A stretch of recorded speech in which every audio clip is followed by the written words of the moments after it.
Okay. Well, welcome to the Assembly Natural Resources and Solid Waste Committee. And how would you like to stand for the Pledge of Allegiance?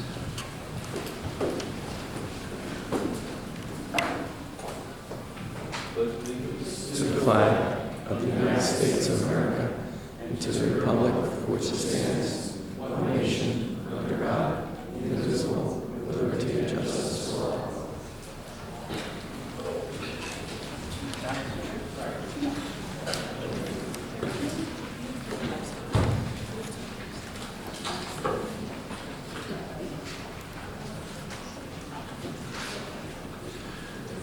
Okay, Christina, you want to take the roll call? Assemblyman Sharpenberg. Here. Assemblyman Gamble. Here. Assemblywoman Ball. Here. Assemblywoman Sampson, who's currently delegating the planning right lane. Vice Chair Colossus Gill. Here. Chairman Kennedy. Here. We have a quorum.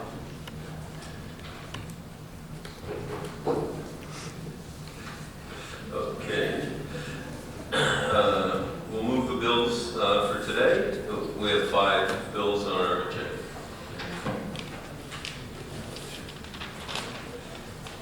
Okay, Christina, please read the record on A 3735, including amendments. Assembly Bill number 3735, the Climate Superfund Act, imposes a liability on certain fossil fuel companies for certain damages caused by climate change and establishes a program in DP to collect and distribute compensatory payments. The proposed committee substitute for Assembly Bill number 3735, to be known as the Polluters to Make New Jersey More Affordable Act, would establish a program in DP to collect cost recovery payments for certain entities based on the amount of greenhouse gas emissions for which the entities are responsible. The total amount of payments would be set by the bill at $50 billion, and funds from the payments would be used to finance climate change adaptation projects. The bill would establish the Climate Adaptation Resiliency and Affordability Program, CARP program, in the DEP. Under the CARP program, DEP would issue cost recovery demands to companies it found to be responsible parties. An amount that is proportional to the greenhouse gas emissions covered under the bill that are attributable to the responsible party. The bill would authorize responsible parties to pay cost recovery payments in annual installments over a 20-year period. The bill would also require the DEP to establish a process by which a responsible party may file a request for reconsideration of its cost recovery demand. Under the bill, cost recovery payments would be deposited in a newly created fund in the Department of Treasury to be known as the Climate Adaptation Resiliency and Affordability Fund, CARP. The bill would also establish the New Jersey Climate Adaptation Resiliency and Affordability Trust, located in but not at the Department of the Treasury. The purpose of the trust would be to oversee the disbursement of monies from the CARP fund, and the trust would also be tasked with developing the Climate Adaptation Master Fund, which provides a strategy for the state to respond to the effects of climate change on a 20-year time horizon. Monies from the CARP fund would be annually distributed in separate sub-funds located in other state agencies, as enumerated in Section 16 of the bill. The Department of Transportation, Public Utilities, DEP, Department of Health, Department of Education, Department of Agriculture, Department of Community Affairs, and Department of Labor and Workforce Development would be required to submit twice per year a list of climate adaptation projects that each agency recommends to receive funding. The trust would review the recommendations and submit a list of projects to the legislature each year. The legislature and governor would then approve an annual appropriations act authorizing the expenditure of reasonable climate change adaptation projects. In addition, the bill would establish certain project waiver standards that public entities would be required to apply when considering and issuing permits, licenses, regulations, contracts, or other administrative approvals and decisions necessary for the implementation of projects funded in whole or in part through the CARP fund. Finally, the bill would require the DEP to publish an annual evaluation of the CARP program beginning the second calendar year after the bill is enacted. Great. For the record, I crossed all the Christinas off of here, so I won't hit you. Wrongest. Assemblywoman Gell, would you like to speak on the bill? Yes. So first of all, thank you, Chairman. And I want to take a moment before we hear the testimony to acknowledge the significant work that has been brought to this year. This legislation has been years in the making, shaped by countless conversations with environmental advocates, community members, legal experts, industry stakeholders, and fellow legislators. The version of this bill before us today reflects a genuine effort to listen, to refine, and to build something that is both ambitious and workable. The Polluters Way to Make New Jersey More Affordable Act is built on a simple premise. Fossil fuel companies have known for decades about the climate consequences of their products, have profited enormously in the process, and it's only right that they contribute to addressing the damages communities across the state are now facing. Taxpayers and ratepayers should not be left to shoulder alone the burden of more frequent storms, flooding, extreme heat, and the public health consequences that follow. This bill establishes accountability where accountability has long been absent. I want to thank everyone who has been part of this process, the advocates who have pushed for years for meaningful climate legislation, the legal and policy experts who have helped strengthen this bill, and my colleagues who have engaged seriously and generously with both the opportunities and the challenges of this bill. I can see we have a full slate of testifiers today, and I look forward to hearing from all of them. To those who have many concerns, I want you to know that this committee has taken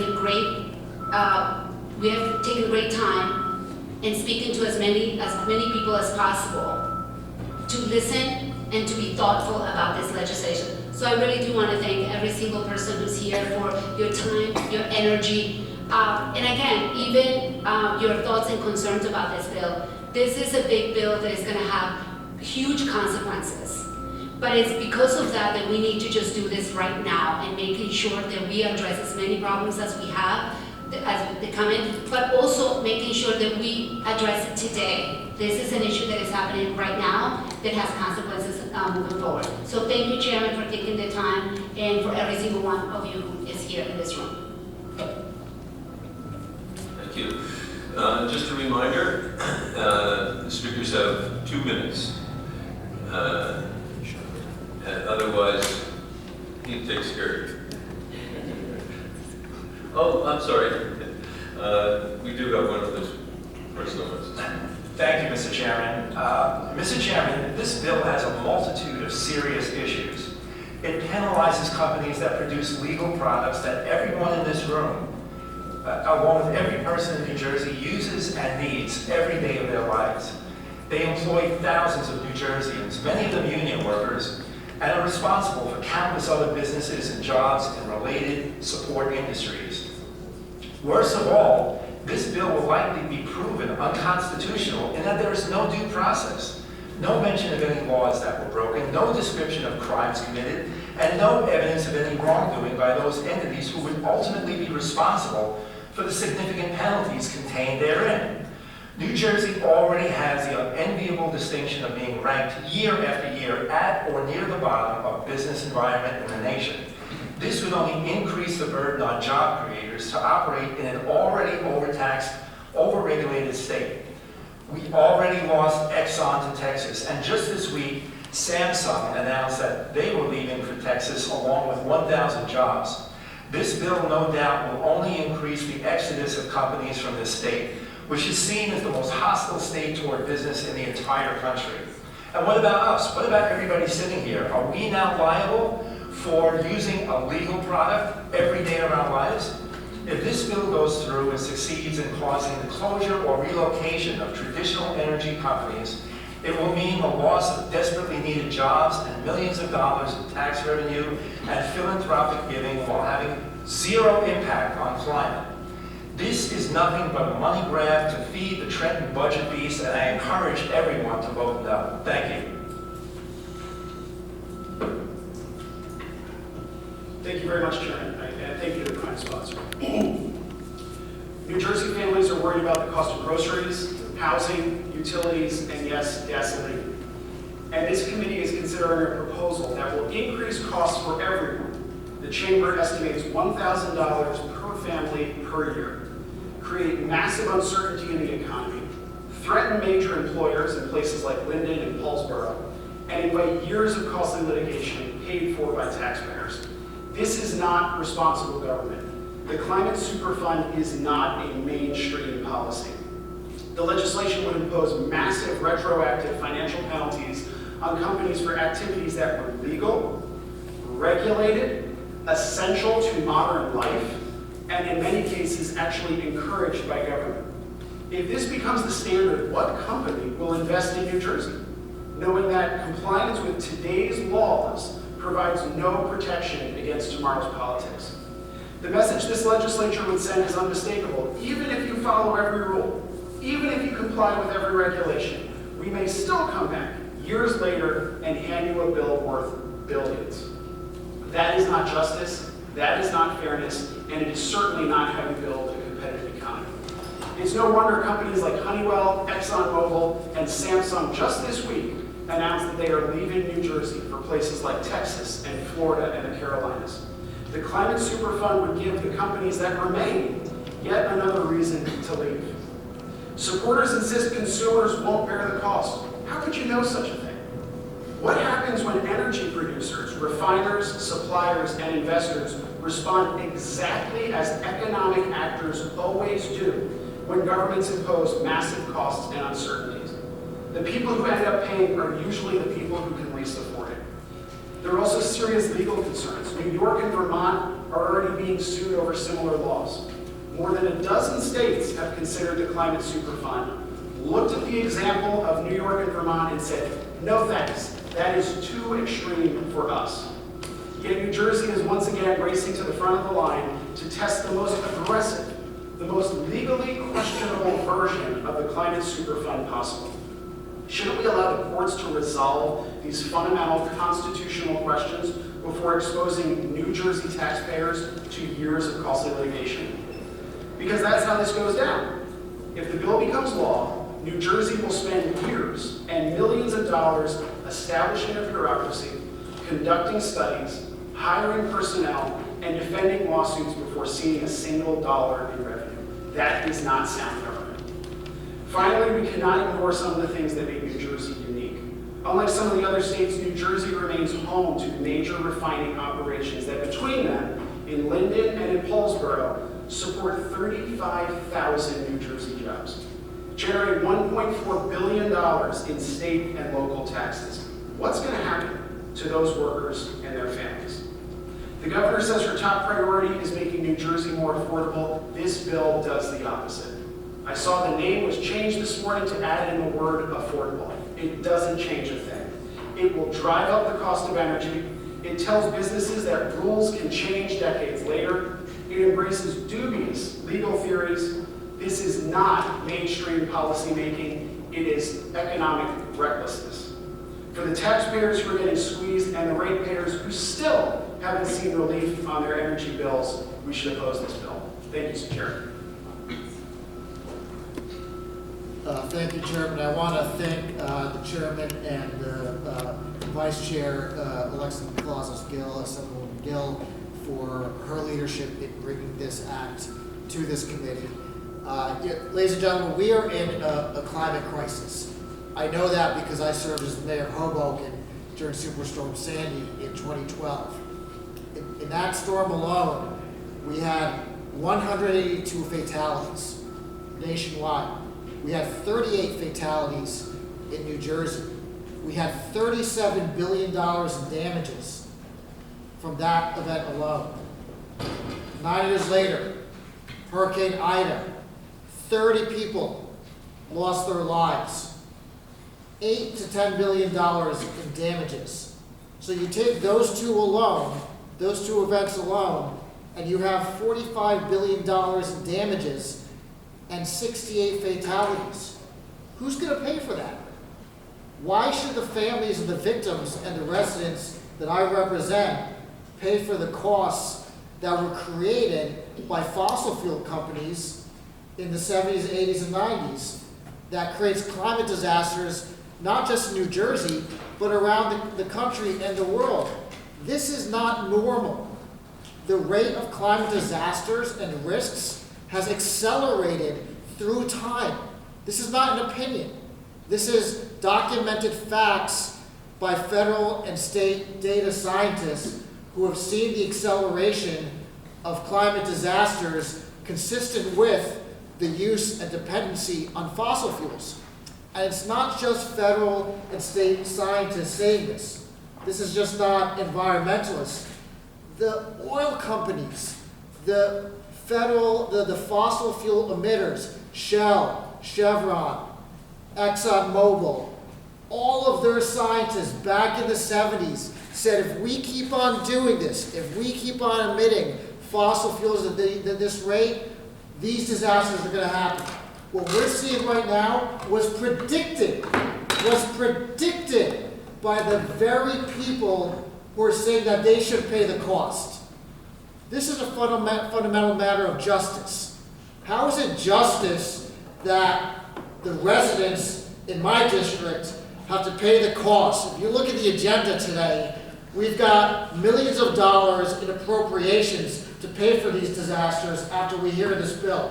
Why are the ratepayers paying this cost? How is that making it more affordable for New Jersey when ordinary residents who didn't cause the problem are having to pay the cost?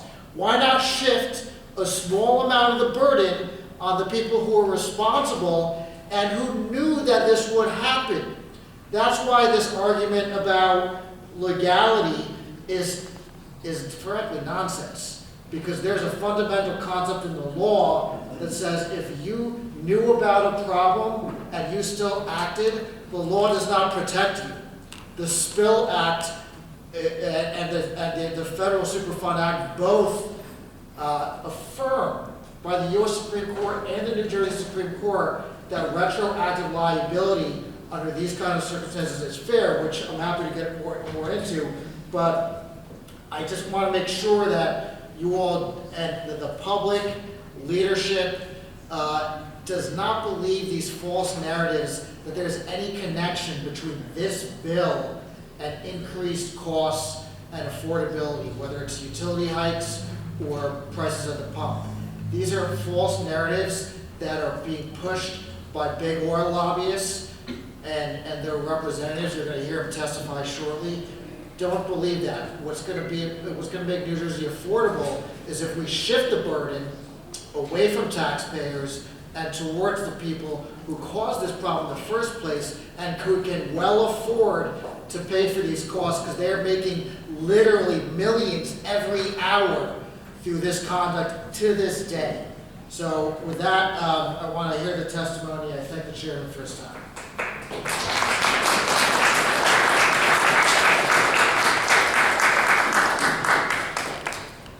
Okay, Dennis Hart, you're up.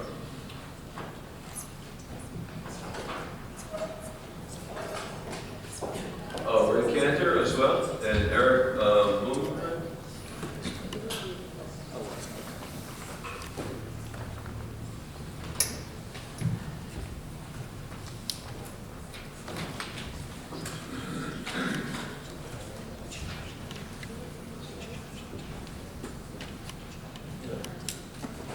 I'm going to start before the clock starts. Okay.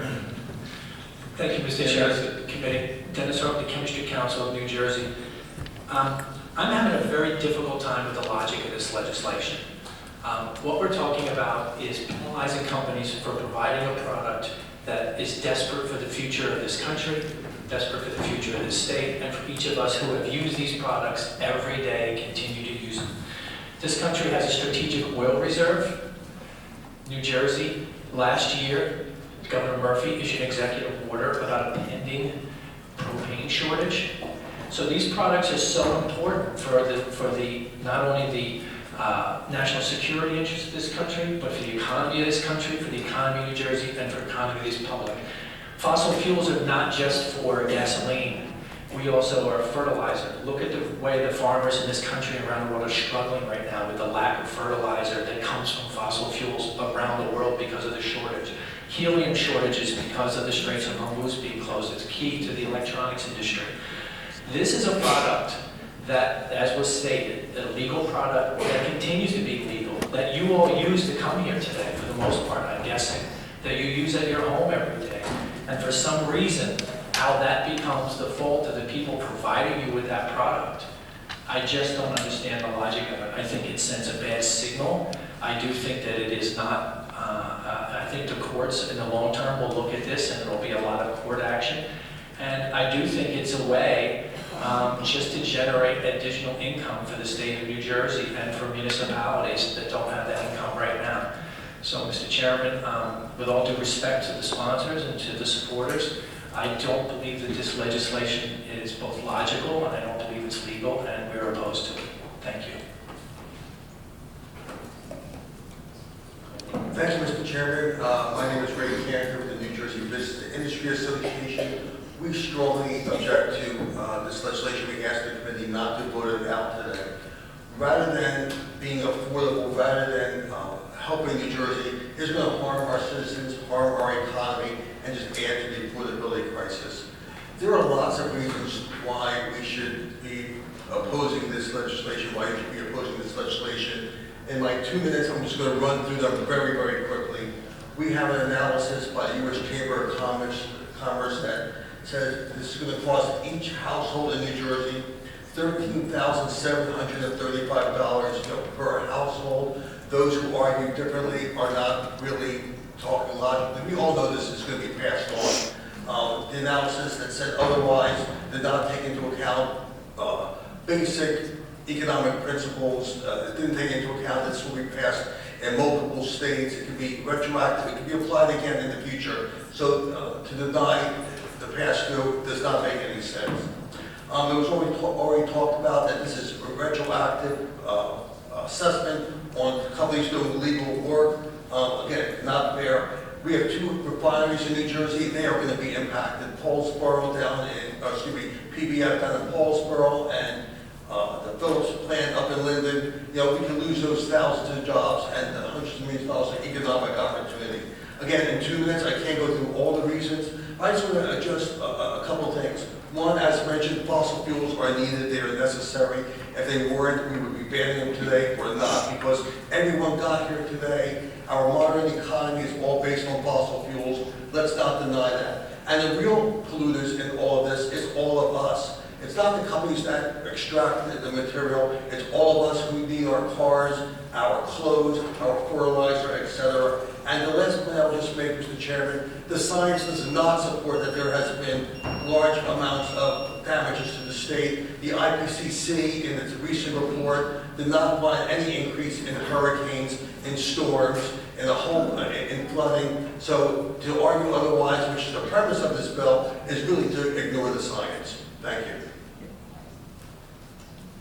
Thank you, Mr. Chairman, members of the committee. Eric London, Executive Director of the New Jersey Energy Markets Group, formerly the Gas and Convenience Store Association. We're the industry that sells gasoline and diesel motor fuel to motorists, and we're concerned that that this legislation will ultimately lead to an increase in the price of gas, and by a larger amount than we originally anticipated.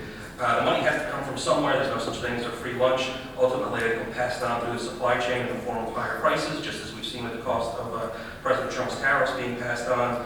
Using data, and I have more detail in my written testimony, from one of the nonprofits that's been cited by the advocates of this, combined with the $50 billion number, which is actually close to $63 billion when you account for the inflation that's been added to the bill, and data about where motor fuel currently comes from, you can estimate a rough per gallon estimate if that cost were to be passed on to New Jerseyans. And of course, we can't guarantee that it would be, our cost would be passed on directly to our consumers, but I also know that this is a national movement with the explicit goal of enacting it all over the country. In fact, it's already been enacted in other states where it's currently awaiting litigation. For companies like Exxon and BP, the cost is around 12 to 13 cents a gallon every year for the next 20 years. For other companies like Shell or Marathon, which have fewer gallons they sell in the state, it's closer to 23 cents a gallon. Bear in mind also that companies like these who also sell their fuel as unbranded to the roughly 1/3 of gas stations or independent brands, the local branded stations in our neighborhood, are almost entirely operated by independent small business owners, not the oil companies themselves. We've increased our motor fuel tax nearly 35 cents a gallon over the last decade. We're scheduled to increase it at least 2 cents a year for the next 3 years, which will probably double that. The other issue with the bill is that only about 13% of emissions are attributable to U.S. companies. If you expand that to European, Japanese companies, you're still only accounting for about 30% of emissions. Do we really think that the state of New Jersey can get $3.2 billion from Saudi Aramco, or $1.9 billion from India's state-owned oil company, coal company, or $300 million from the Turkmenistan National Gas Company? Chinese, Russian, and Iranian companies, mostly state-owned, account for fully 36% of all the emissions. And I have more of a testimony which you can refer to as well. Thank you. Any questions?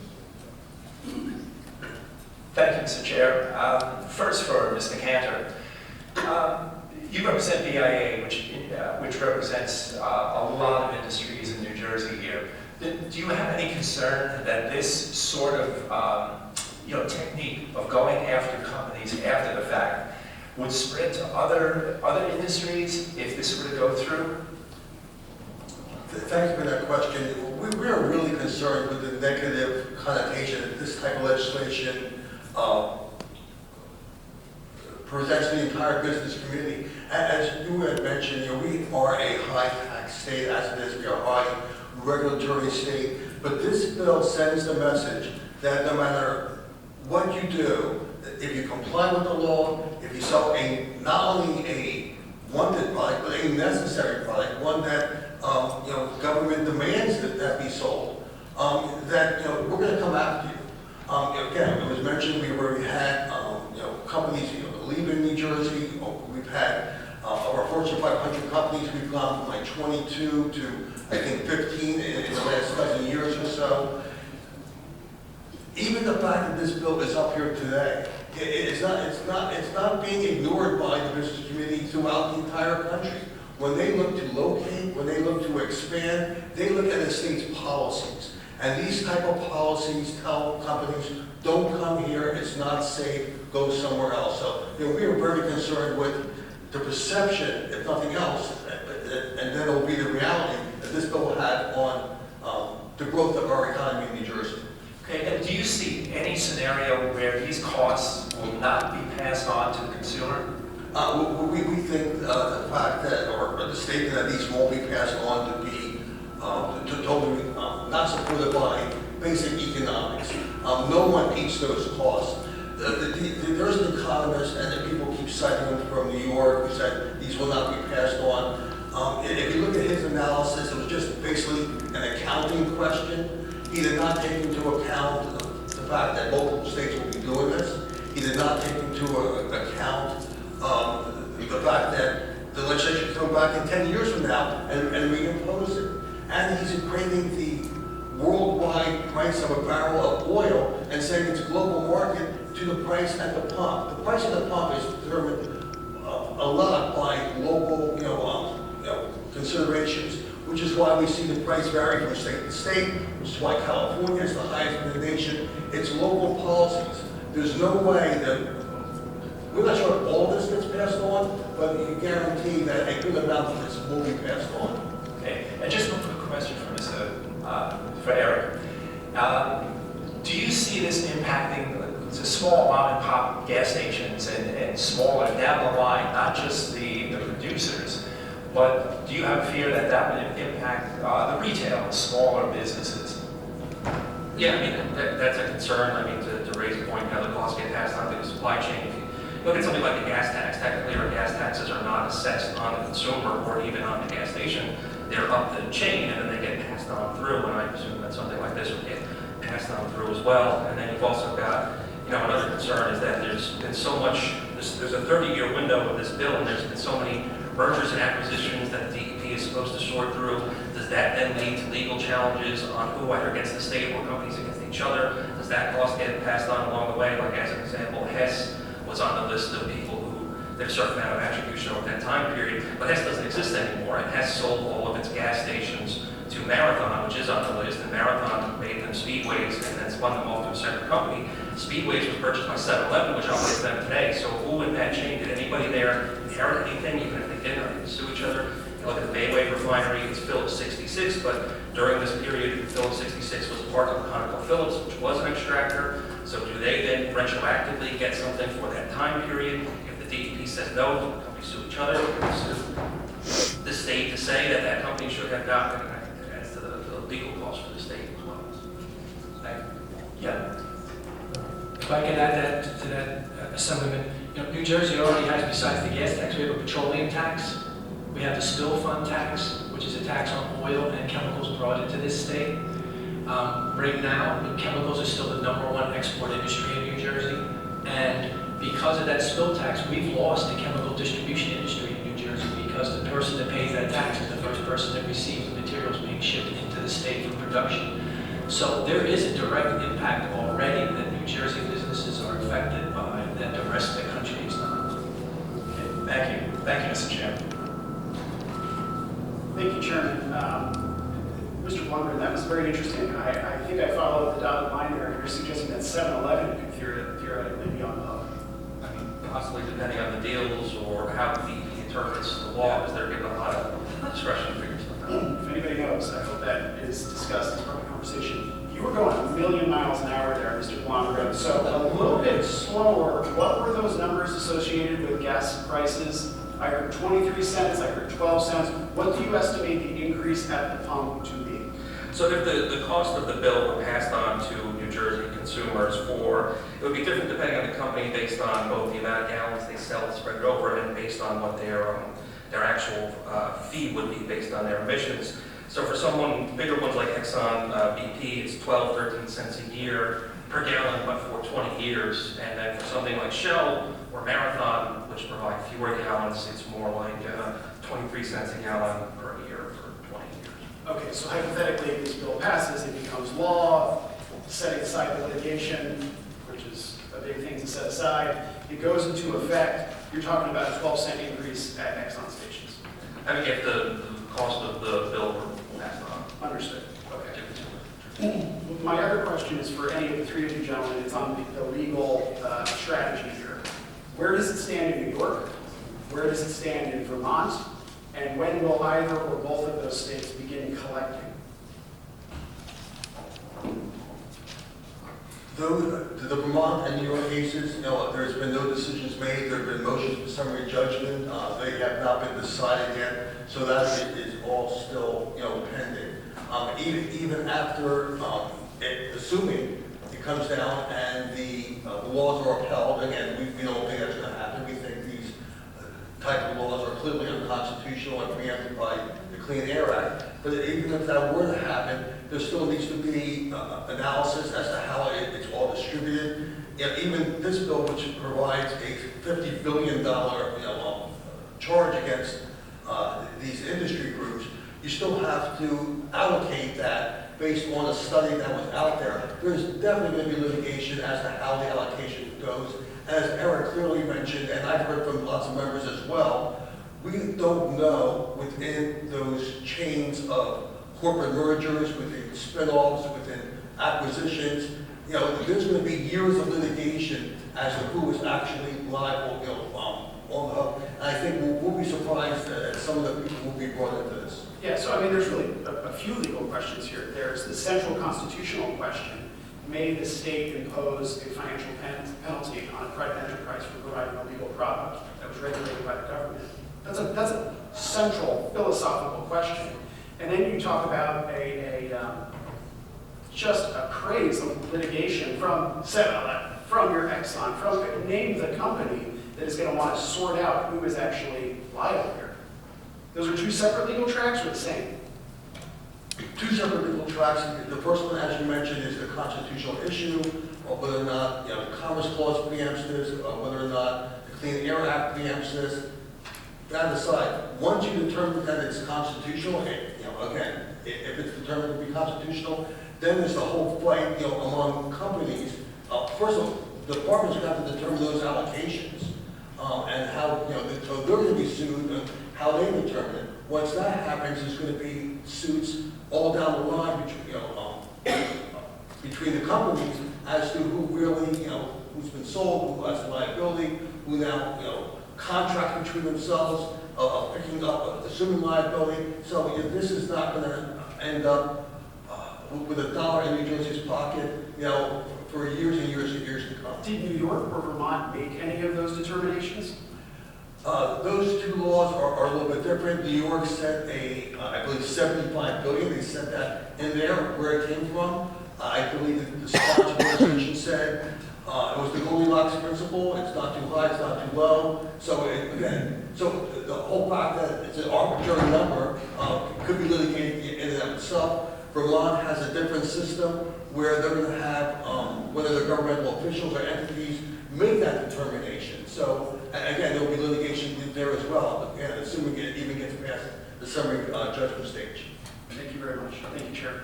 Can I just address a couple of things? Thank you. So, thank you so much for all of this, but there's a couple of things that you mentioned which are true. Fossil fuel, all of those kinds of items that we still use right now. I mean, we know that the oil company, fossil fuel company, is not going away anytime soon. This is not going to eliminate that kind of industry. We are not, so we're going to continue to use those products that you mentioned.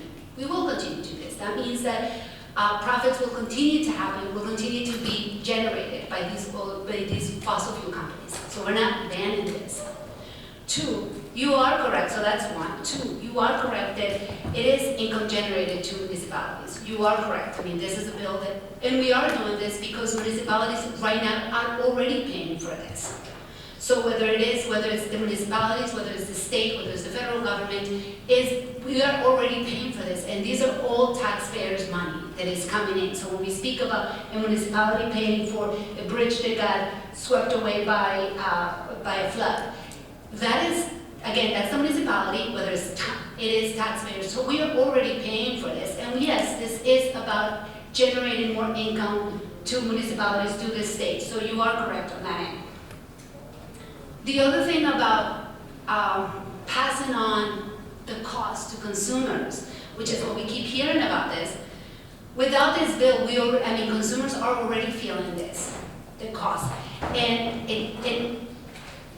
So we're feeling it right now, and I know that there's other, but in this moment where we have an oil crisis, according to the war, this is an old article, so excuse me, but it says that the world's top oil companies basically were earning $30 million a day, per hour in the first, the first 100 days of the U.S.-Israel war against Iran.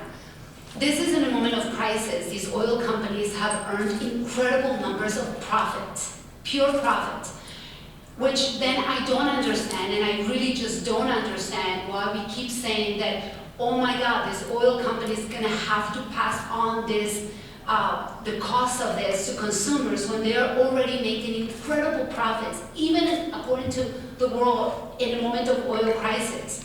So I have to say that I just don't understand that argument at all, because we already feel in that crisis right now. This Polluters pay has not been passed. We already feel in it. Companies, fossil fuel companies, already making incredible amounts of profits. They don't think, and whether this happens, they're not reducing their prices. And again, and the last thing I want to say is that you mentioned how much, $13,000 per, family, I think you mentioned around that. That's also already happening. And again, these are people who are on top of all these costs that, I mentioned in some, one of the numbers that you mentioned from your testimony. But in addition to that, I will also remind you that in addition to those $13,000 of they're using, we're talking about healthcare prices. We're talking about flood insurance that they're facing with. So these are a massive amount of costs that families, residents of New Jersey, are already facing. So the funding for this project is not just, it's $50 billion for 20 years. And for these huge fossil fuel companies, it's just as small. So yeah, I feel like there is tons of money on this end. So that's what I wanted to address. Thank you. Through the chairman, Vice Chair, if I can just make one observation. There's a difference between companies and New Jersey businesses. So I'm not speaking for the Paulsboro Refining Corporation for PBF, but I know that refinery is hanging on by a thread. They're in these small independent refineries are struggling, day to day to stay in business in New Jersey. We've already lost a significant number of refining capacity in New Jersey up and down the Delaware River. And things like this will push a business like that, unfortunately, over the edge. And even the impact on the Phillips 66 refinery in Linden and all those associated businesses in there that all base their businesses off of the product at Phillips 66. It's just chemicals, lubricants, greases, oils, all the kind of products. This is not just looking at the oil companies. This is looking at all businesses. Thank you. Mr. Chairman, if I could respond as well. A couple points. So when you said this is not going to put these companies out of business, but if 14 states, 20 states impose these types of laws, it's going to have a significant economic impact on those companies, and they're going to be investing less, and so it's going to have a real-world impact on the future of fossil fuels. And it may not be your intent as sponsor of this legislation, but I know that the advocates who are behind this globally, they're doing this because they're trying to put fossil fuel companies out of business. And let me just mention this all as well, because we always talk about these big companies making all this profit. 47% of ownership of fossil fuel companies are you and I, our pension funds, our state pension funds, our 401ks. So it's not just these companies, it's not John D. Rockefeller who's making all this profit and putting this back in his pocket. It's my 401k, it's your pension funds, it's the state pension funds as well who are being impacted. Again, we have a much longer conversation. I would welcome a conversation about this, but we are not seeing the harms to the state from fossil fuels and climate change that have been alleged in this legislation and that are bandied about. The IPCC specifically gets into all of this. I will share the AR6 report with everyone, but the science does not back up that happening. And if you want to have a conversation about making New Jersey more resilient, we need to be more resilient. We are a coastal state. We've been suffering through hurricanes since New Jersey was founded. Our biggest hurricanes, our biggest disasters were really in the 1890s, the 1930s. So we get that. And we're perfectly willing to have that conversation. We need to make New Jersey more resilient for our citizens, for our businesses, for our future. So definitely, we're looking forward to that type of conversation. Chairman? Sure. So, what is that? Put my mic on. Just to correct the record, the gentleman from the chemical organization in the middle, this bill is not to generate additional income for New Jersey, as you stated. It's very specifically identified and earmarked for specific investments into climate adaptation, bucketed with various departments and agencies in New Jersey to pay for the costs that were created by big oil.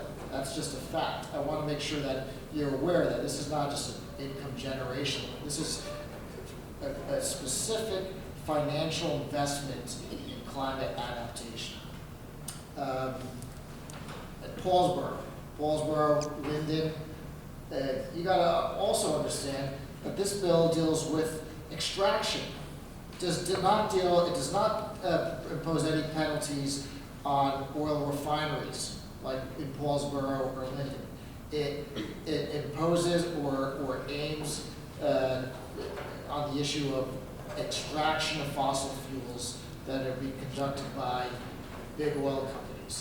So this narrative that it's going to impact a refinery in Paulsboro, a refinery in Linden, is simply false. I want to make sure that's clear. The gentleman to your left indicated that this could help hurt small businesses. 7-Eleven, I think, was mentioned by my colleagues on the right. Look at New York. New York has done an assessment, $75 billion. Ray, you're correct. That was the number. Cost to Costco, 0. Cost to BJ's, 0. Cost to Quick Check, 0. Cost to Wawa, 0. Cost to 7-Eleven, 0. The list goes on and on. Even small gas stations. Prices at the pump, 0. The only major costs are to BP, British Petroleum, Shell, and ExxonMobil. Those are the costs to small businesses, 0. I want to make sure that's clear as well. And on the topic of small business, and now I want to have a conversation with Mr. Cantor. You don't really you think climate change is a hoax, don't you? Absolutely not. Assemblyman, we have been stating very clearly for a long time, climate change is real, sea level rise is real. There are issues that are a result of that. But I am following the IPCC. The IPCC is the Intergovernmental Panel on Climate Change. It's from the UN. They are considered to be the gold standard in assessing all the reports from scientists from around the world. And in their report, AR6 that came out a couple of years ago, they had a whole chapter on extreme weather. Yes, we have seen an increase in heat by 1.2 degrees Celsius over the last century. It's expected now to go up to perhaps 2.8 degrees Celsius. That has certain impacts. No doubt that's there. We have seen increase in storms, in rainfall. So we're seeing more rainfall when we have heavy rainfall. But we are not seeing tornadoes. We're not seeing increase in hurricane, either in frequency or in intensity. And we're not seeing droughts. There are a whole host of things that we're not seeing. So again, I'm not a scientist. I am a lawyer by training, but I know how to read a scientific report, and the IPCC report is clear in what it says is happening and what is not happening. There's no science to back up that Sandy was at all induced by climate change. Again, because the IPCC says we're not seeing an increase in hurricanes. So again, I will send you a copy of the AR6 report, and it summaries, but you and I will disagree on this point. Well, I'm happy you acknowledge that climate change is real, but I frankly, with respect, don't think you're living in the real world. If you look at the wildfires in California, Superstorm Sandy, convective storms in Texas, droughts in southern Africa, all of these things were never happening in the 1910s and 1930s. The reason why I suspect you don't believe that climate change is real is because exactly what you said. You said that we've been suffering climate disasters since the beginning of time. Sure, that's true, but the data and the science, and we're not going to do a battle of the experts here. I'll just tell you the data and the science. You don't need to send me your report. I won't send you my reports. I'll just say that the science is clear. The use of fossil fuels has accelerated carbon emissions. Carbon emissions have created severe weather impacts that have resulted in lost lives, property damages in the billions. And this is not me speaking. These are the big oil executives and scientists who worked for BP, who worked for ExxonMobil, who worked for Shell, who told the executives back in the 70s, back in the 80s, back in the 90s, that if you keep on extracting fossil fuels at this rate, we're going to see the climate disasters we see now. So this is not me talking. This is Exxon predicting it. And that's where, I just want to kind of shift the conversation a little bit into this idea that the cost will be passed on to consumers. And, it's been said that prices are going to go up at the pump, or your energy costs are going to rise. That's your testimony, correct? Correct. Okay. You're familiar with the CEO of Chevron, Michael Worth. Are you aware that he testified in Congress in 2012? I'm not familiar with what you're referring to. Well, he did testify before Congress. You know what he said? He said that Chevron and these oil companies do not control the market price of crude oil. All right? So Chevron, so this is not an environmental advocate. It's not a regulator. This is the head of one of the biggest oil companies told Congress that his company does not set gas prices. Do you know how gas prices are set? The Energy Information Administration agency, it's a federal agency, they have identified in a report that gasoline prices, these prices at the pump, are set by four factors. Four factors: global price of crude oil, refining costs, distribution and marketing, and taxes. Nothing about extraction, which is what this bill is about. This bill is about extraction. That does not impact the prices at the pump. That does not impact energy costs.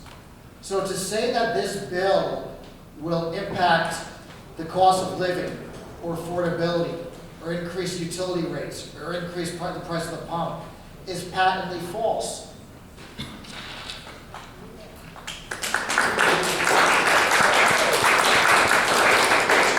There have been a number of precedents to support this example. You're familiar with the Spill Compensation Act and Control Act, correct? Correct.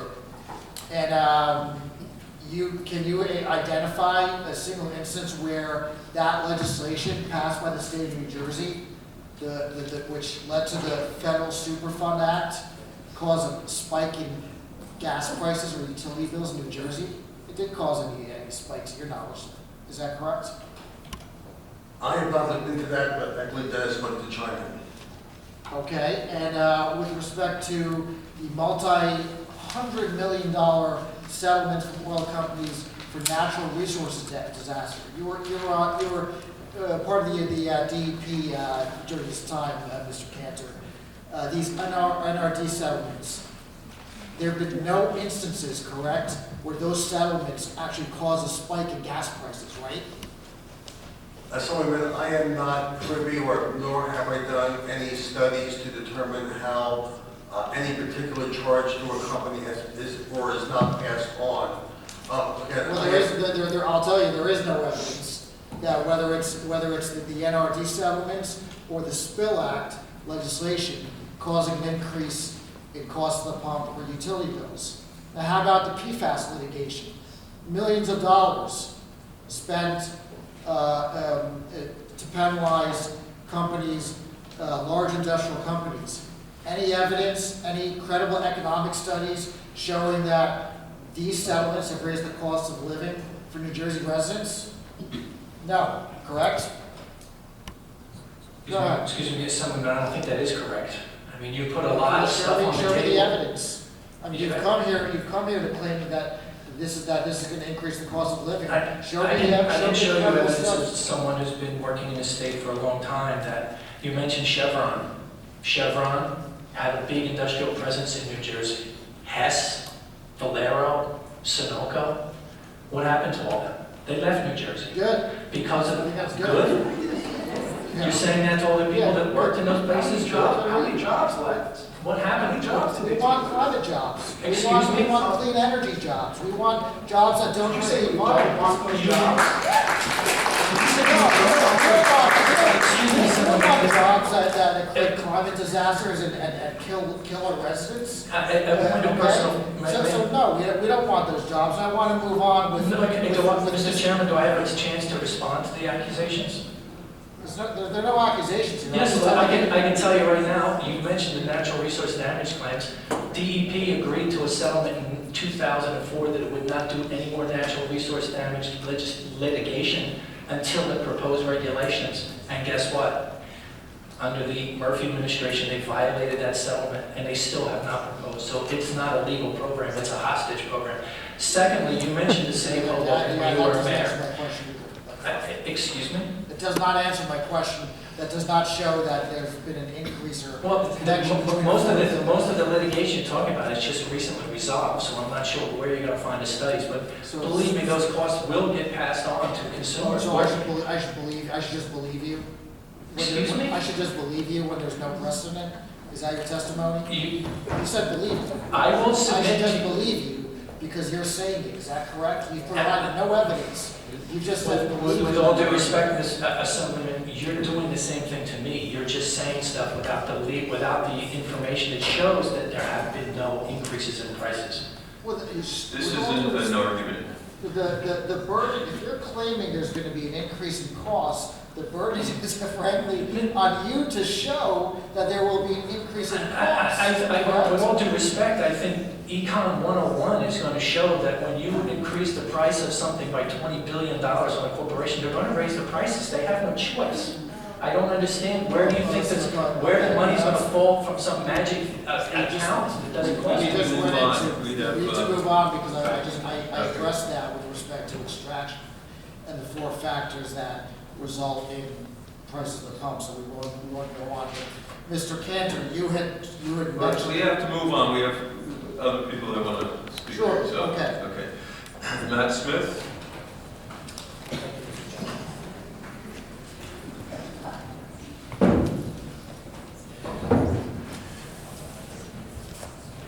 We'll have Liz Cohen. And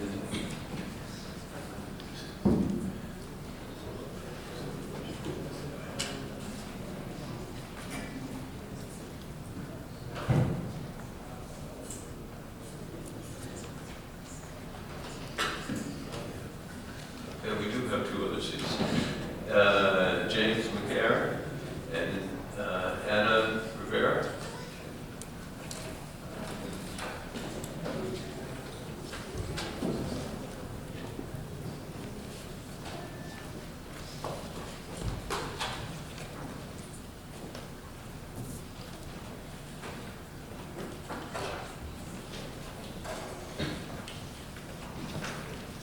Ladies before gentlemen. Thank you. Good mic.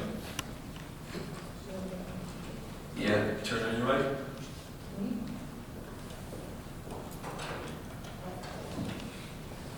Hello, everyone. Chairperson Kennedy, members of the Assembly Environment and Solid Waste Committee. My name is Anna Cookie Rivera.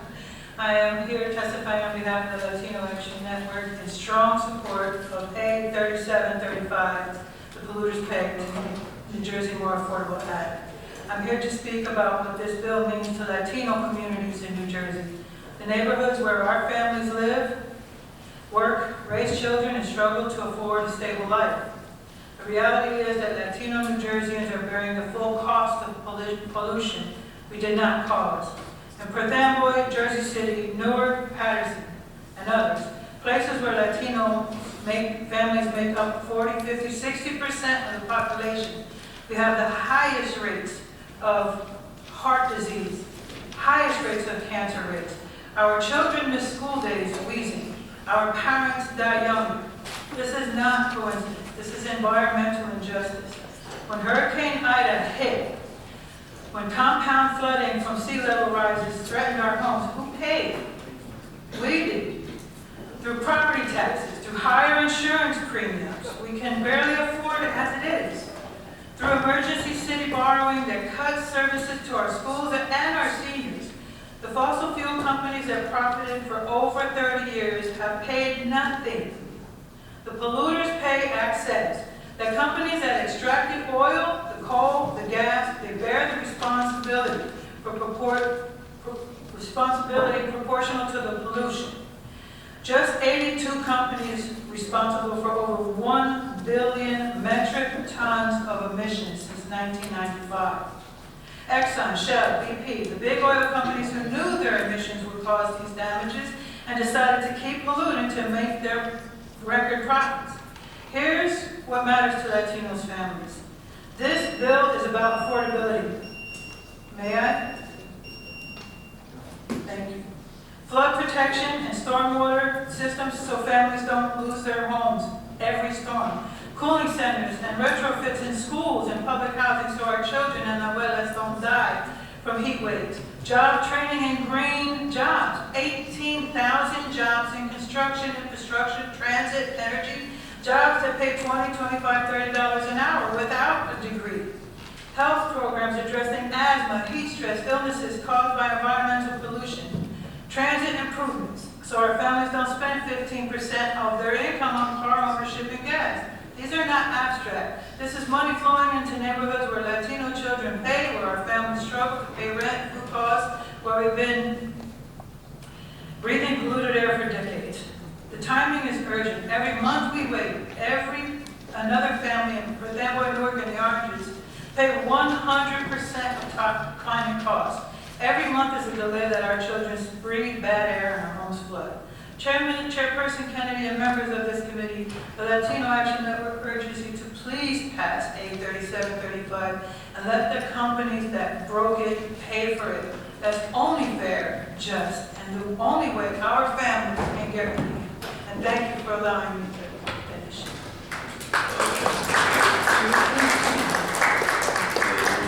The lady on the right.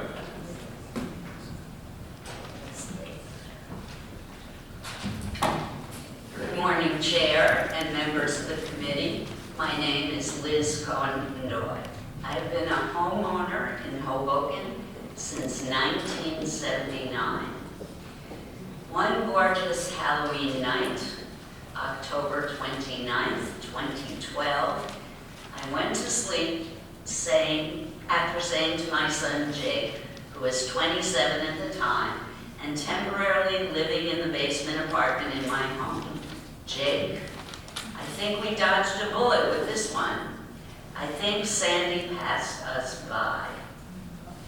I was shocked to find out the next morning that my basement was submerged under a foot of water, and that just about everyone on my block and the surrounding blocks were also underwater. Jake had lost everything he owned. Sandy had not only hit us hard, she had almost destroyed our home and that of many of the residents throughout Hoboken. For several weeks to follow, we were without heat, clean water, and electricity. It was literally like living in a war zone. Into the second and third week of recovery, the supermarkets began to run short of food, and the National Guard began bringing in supplies of food and water. For weeks, our front gates were piled high with mountains of wet and molding debris. Many of us volunteered at City Hall to help distribute food, medicine, and clothing to the elderly, poor, homeless, and disabled. It was a traumatic and horrifying time. I luckily benefited some from the help of FEMA funding to start repairing the thousands of dollars worth, may I continue? Of damage that my home sustained, but many of my neighborhood did not fare as well or were denied coverage by their insurance company because Sandy was a, quote, act of God.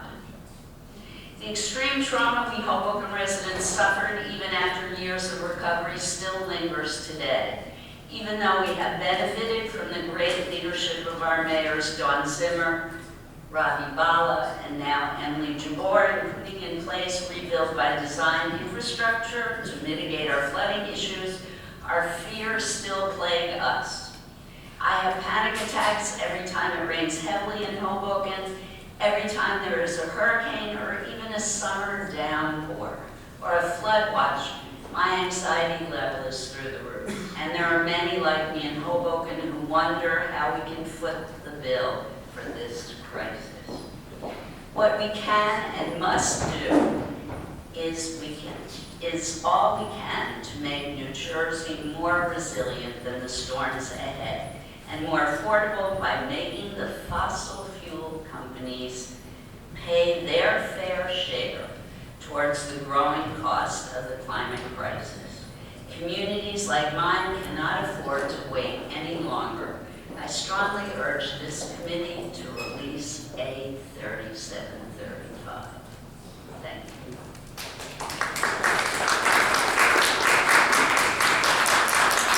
Gentleman to the left. Thank you. Chairman Kennedy, members of the committee, thank you for the opportunity to speak in support of the Polluters Pay to Make New Jersey More Affordable Act. My name is Jim Mackesy. I'm here on behalf of the Communications Workers of America. CWA represents 700,000 workers across the country, including 70,000 workers here in New Jersey, 35,000 of which are state workers. The science is clear. Climate change, driven chiefly by the combustion of fossil fuels, is an immediate and grave threat to the state's communities, environment, workers, and economy. Its irreversible consequences already confronting the state, including rising sea levels, more frequent and severe extreme weather events, flooding, heat waves, toxic algae blooms, and other climate-related hazards. All CWA members belong to these communities, which have been and will continue to be negatively impacted by the personal and economic consequences of this crisis. Most pertinent to this legislation, the costs from increased flooding, extreme heat, and severe storms are already being absorbed by our members, who are paying for these costs through tax increases, soaring utility rates, and especially rising insurance premiums, among other costs.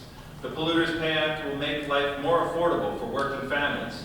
It will shift a fair share portion of these costs from New Jersey taxpayers and ratepayers onto the world's largest fossil fuel extractors. The legislation will raise $50 billion with no taxpayer impact for investments in vital infrastructure projects, programs, and essential services in communities across the state, with at least half of the funding earmarked for overburdened communities. This isn't just about traditional environmental projects. Public health and food security programs, many of which are administered by states, that's staffed by CWA members, have seen drastic cuts under the Trump administration. As a result of the devastating federal cuts, more than 350,000 New Jerseyans could lose their health care. 47,000 would lose their SNAP benefits. These are administered by CWA members, and many more would see reduction in benefits. Let me just say this. The labor movement is founded on the principle of solidarity. We believe that an injury to one is an injury to all, right? And no more is that clear than in the environmental crisis. It's going to impact all of us, especially the working class. And these guys back here, they're the ones who caused it, and they have to pay for it. Thank you.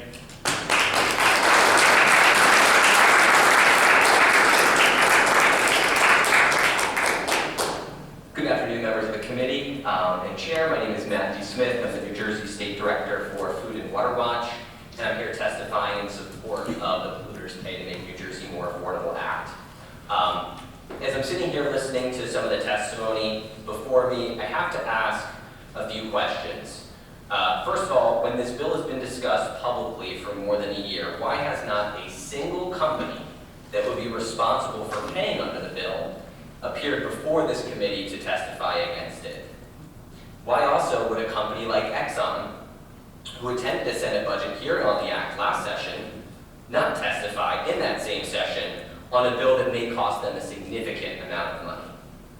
Is it because the only study that these big oil surrogates who testified before me can point to as evidence to back up their claims around who will pay is a U.S. Chamber of Commerce study that was authored by a former Shell oil litigator? Dennis Hart raised Economics 101. I happen to have before me sworn testimony submitted to this committee on behalf of Columbia PhD economist Gernot Wagner. And I would like to excerpt a few key points from his testimony. Gernot Wagner is the director of the Columbia Business School, and he translates complex climate data into actual insights for business leaders and policymakers. He states, I am familiar with fossil fuel markets. For example, I have just published Global Scope IO, a fully transparent, publicly accessible model on the global oil market. I was invited to speak at the 7th Arab Fiscal Forum with a dozen Arab nations finance ministers and the IMF, International Monetary Fund, managing director. He's written for OPEC Fund magazine. Prior to writing this testimony, he reviewed numerous sources of research and information about the bill, including an amicus brief that 9 economists filed in the U.S. District Court for the states of Vermont in defense of Vermont's similar legislation against industry challenge. And in that brief, it addresses the principal economic argument advanced by opponents that somehow consumers, not the covered companies, would pay for these costs. Gernot finds that this argument is inconsistent with well-established principles of microeconomics, and I will work to wrap up. Dr. Wagner's act will not affect prices or production levels through production costs. The act will not affect prices or production levels through demand. The act will not affect prices or production cost changes to market structure, nor will the act reduce firms' capital investments or diminish their global competitiveness. And it's useful to look at a real-life example. BP Oil in the Deepwater Horizon disaster, a record-breaking $65 billion settlement for spill-related costs, no evidence of any price increases. In fact, those costs were borne by BP through reductions in shareholder dividends, asset sales, and ultimately paid for by BP shareholders and their profits. So for those reasons, Gernot concludes that the arguments against the act are not supported by established economic theory and are not substantiated by the available empirical evidence, Economics 101. I will just close by saying that ExxonMobil is one of the largest fossil fuel extractors covered by the Act. It continues to do business in the state of New Jersey. Its recent decision to shift corporate domicile from New Jersey to Texas does not affect the applicability or implementation of the Act as applied to Exxon, and Exxon's own CEO, Darren Woods, stated that the move was intended to protect the company from what he described as shareholder abuse. I appreciate the committee's consideration of my testimony. Thank you. Thank you. Any questions?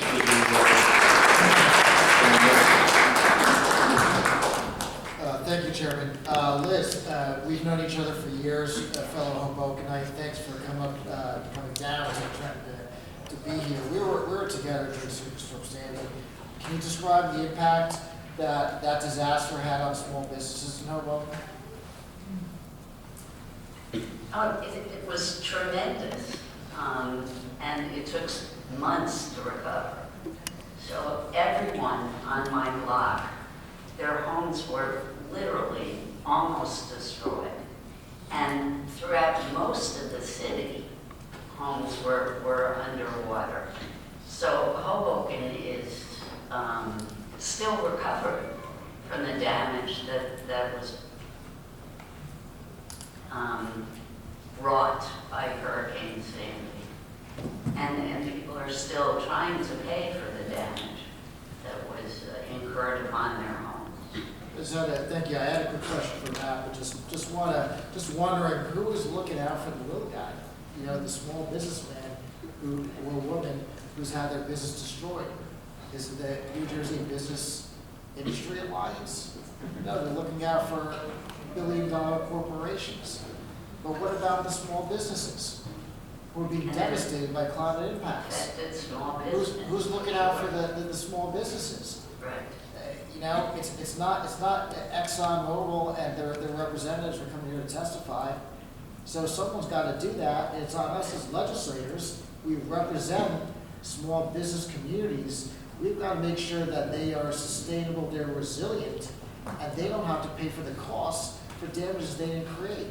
Matt, you mentioned a Columbia economist who debunked the theory that this is going to increase prices at the pump, but the Chamber of Commerce and the New Jersey Business Industry Alliance and the chemical industry gentleman who testified here, they cited a U.S. Chamber of Commerce study, and that this is where they're trying to drive that connectivity between affordability and increased cost of living. They say that this law will increase the cost of living on New Jersey households by $687 a year and $13,735 over 20 years. Do you know who the Institute of Legal Reform is that connected with that created the study is? Yes, I believe that study was authored, as I say, by a former litigator, Michelle Boyle, not an economist. Further, it assumes 100% pass-through of the costs under this legislation to consumers without any shred of evidence or economic theories to substantiate that claim. In reality, we know that 100% of climate costs today are being borne by taxpayers bills to rebuild roads, recover after storms, through increased utility rates due to damage to our grid infrastructure caused by extreme weather. And then that practice needs to stop. And so this act can put an end to that. It can advance the legislature and Governor Sherrill's affordability priorities by shifting a fair share portion of those costs off of working families in New Jersey and onto companies who, quite frankly, are making a killing, literally $30 million an hour in profitability for the oil majors during the Iran conflict. They can afford it, their shareholders can afford it, working families need relief, and that's why this legislation is so important. I want to make sure everyone heard that. The one study that was relied upon to advance the argument that this bill is going to increase prices at the pump and energy utilities was written by an attorney who works for Shell Oil. And they're active litigants in the litigation against New York and Vermont.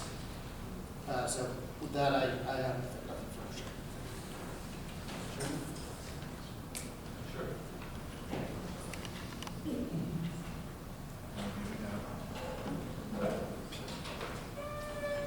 Thank you. Thank you, everyone. Man, it's a terrible story. I was a mayor, right, in the aftermath of Sandy in Monmouth County. It was devastating. But, the population in Hoboken has increased, I think, 9,000 people by the time you moved into Sandy, and another 7,000 up till now. So population and building has been going on. Are you sure that the flooding in Hoboken or the area was directly the result of a particular company, or could it be a lot of factors? I blame the fossil fuel industry because they knew 50 years ago that their practices would cause storms like Hurricane Sandy. Climate change is a result of the burning of fossil fuels. That is my answer to your questions. Okay. People continue building in Hoboken because it is a beautiful, desirable place to live. They know that there are flooding issues in our town, and I guess they're willing to take the risk. That's where your question is. And you feel inside that was caused. Okay. And Mrs. Smith, I just have a question, more of a business question too. Would you agree that when companies, expenses increase for companies, whether it's labor, whether it's capital improvements, whether anything, that they will ultimately be passed on to the consumer? That's an excellent question. Economic theory substantiates that the consumer prices are set by future costs of production, not retroactive one-time liabilities. So in this instance, where we are talking about past emissions from 1995 to 2024 and single one-time strict retroactive liabilities, no, the answer is every economist who's testified before a sworn committee on this legislation says that they will not impact those prices, and in fact, it would be against the oil company's own interest to increase prices and pass them on, because they set prices based off of what's going to maximize their profits, and those are based off of the cost of, as you said, extraction, refining, etc., not based off of retroactive environmental assessments. And I believe, my colleagues who testified, or members who testified before me, worked for the DEP to collect environmental liability settlements under the New Jersey Spill Act, which underpins a lot of legal theory for this bill. And, again, there's no evidence, whether it's BP, Exxon, PFAS companies, etc., of environmental contamination and retroactive liability assessments increasing future prices. I'm just looking big picture stuff. What would drive price increases with companies where, and I know, back to my mayor days where you had a retroactive increase for labor that went back, you would have to come up with that money somehow. So anything that would increase the cost of doing business, be it labor, be it capital, be it equipment, increases in those costs have to be passed on somehow because they have to be paid for from somewhere. I'm just talking general economics, what would drive an increase at the retail level from the top. Not even talking about this particular instance, but just in general, with what would drive cost increases at the bottom, that sort of cost increases at the wholesale level or the parent company. In fairness, Assemblyman, I'm unaware of any example of retroactive labor costs. If my employer wants to pay me more for work I did 10 years ago, I would gladly accept that, but I don't believe that's a regular practice of most businesses who are trying to make a profit. Businesses set prices based off costs of production, future costs, not based off retroactive one-time assessments. It is undisputed economic theory. Again, we have the sworn affidavits that were provided. We also have real-life examples of major environmental liabilities, both in the state of New Jersey and elsewhere, not a shred of evidence of increased consumer prices. Okay, retroactive aside, say talk about the present time. If labor increased at that moment, or the cost of capital improvements for a company, which happens all the time, equipment costs increase, that will have to be paid for somehow. Now, I'm not even talking retroactive at the present. So prices going forward. I agree with you that future costs of production do have a determinable impact on prices. Future costs of production. Thank you very much.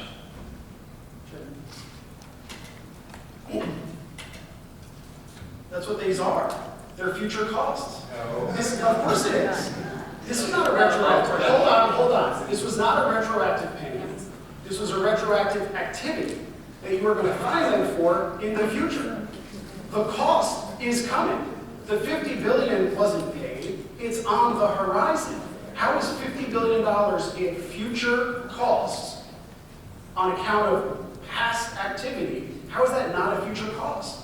I mean, despite the intrigue of this conversation, I just don't think that we should be listening to environmentalists. I don't want to assume what your background is, but we have Nobel laureate economists. We have real life examples. What we don't have is any of the covered companies making this claim. Why do you think that is? Well, I think because they got the hell out of New Jersey. The reason ExxonMobil isn't here is because they're in Texas. But still in New Jersey. Exxon's gone, Honeywell's gone, Anheuser-Busch is gone, Samsung is gone. This is the state with the highest business taxes in America. And my own colleague said, good, we don't want those jobs. I'm glad you're saying it out loud. But the bottom line, I'm not going to play this game of challenging the credibility of one study. We got a whole packet of studies. Some of them show no impact on the consumer. A whole lot of them show a tremendous impact on the consumer. Not the big bad Chamber of Commerce, because they're a bad guy today too. Local New Jersey businesses, small business gas stations. They're wrong too. So let's set aside all the studies, okay? You're saying your belief is, not based on any study, that the ExxonMobils of the world will absorb $50 billion in future costs, penalties, not pass them on to the consumer out of the kindness of their hearts. It's not my belief. It is empirical evidence. It is sworn testimony from economists, and it is general accepted accounting principles. Retroactive liabilities do not get booked against future costs of production. They get booked against shareholder revenue and profits. And so it is instructive that in the single biggest settlement, and this was one company, BP, $65 billion. We're talking about $50 billion spread across no more than 82 companies. But in that $65 billion settlement that was born onto a single fossil fuel extractor, there is no evidence of price increase. They're going to take $50 billion more, and they're not going to feel a penny of it. Shareholders. Yes? Yes? I mean, I can continue to repeat Okay. what I said. It's fine. I think it's absurd, but thank you very much. I am so sorry, man, for those businesses that were shuttered after Hurricane Sandy. Another third of them closed under the prior governor, and today all that remain pay the highest business Texas in the United States of America. So they got it tough, and I share your sympathy for them. Thank you, Chairman.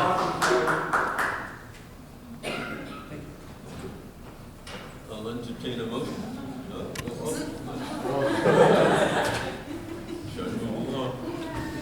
Okay. Michael Giada. Opposed? Will be testified. Gerald Hodges.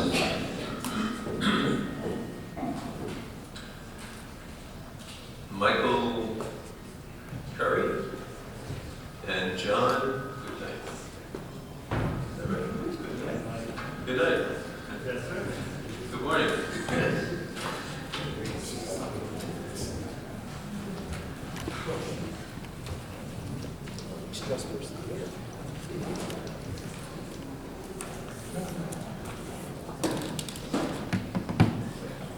Gonna go from right to left.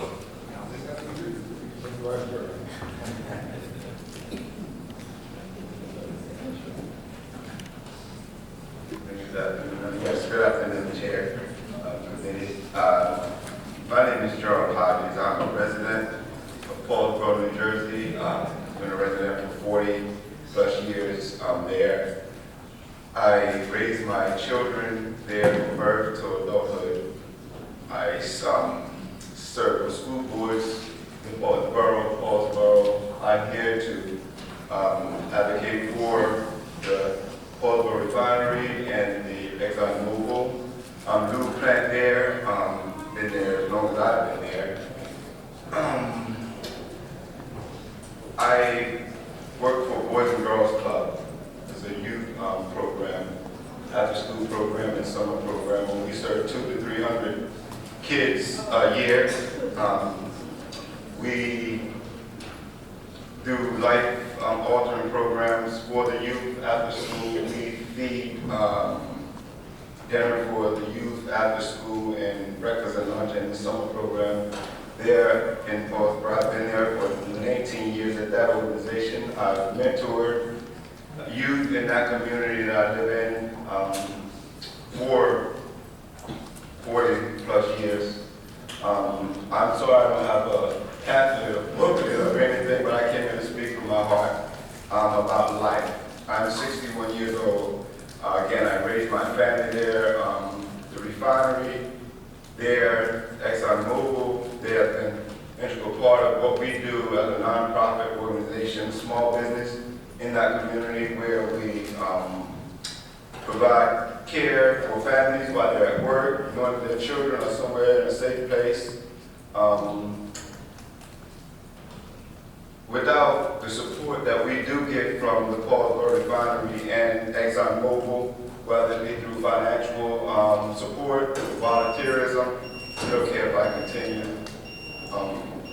Through volunteerism, like I said, I sit on the school board. The corporation has come through and helped build parks for the children in our community. I am no way here to downplay or minimize what anyone else has been through this thing that we're dealing with today, but I'm speaking from my life and what it's played, the part it's played in what I've done in the years that I've been involved, in the community I live in.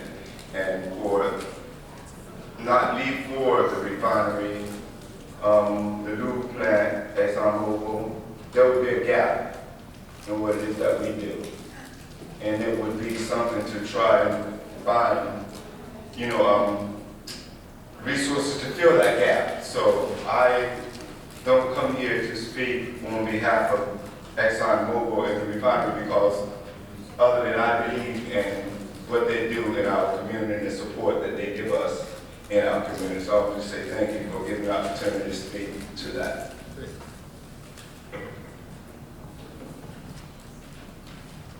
Thank you, Chair. Thank you, everybody, for having me speak today. My name is Michael Giunta, and I'm a 27-year veteran in the Newark Fire Department. I'm also serving as the union president right now. But I come here today to talk about my small business that's located in Linden, New Jersey. I started 20 years ago with a small diner, and we had 9 stools right behind the refinery.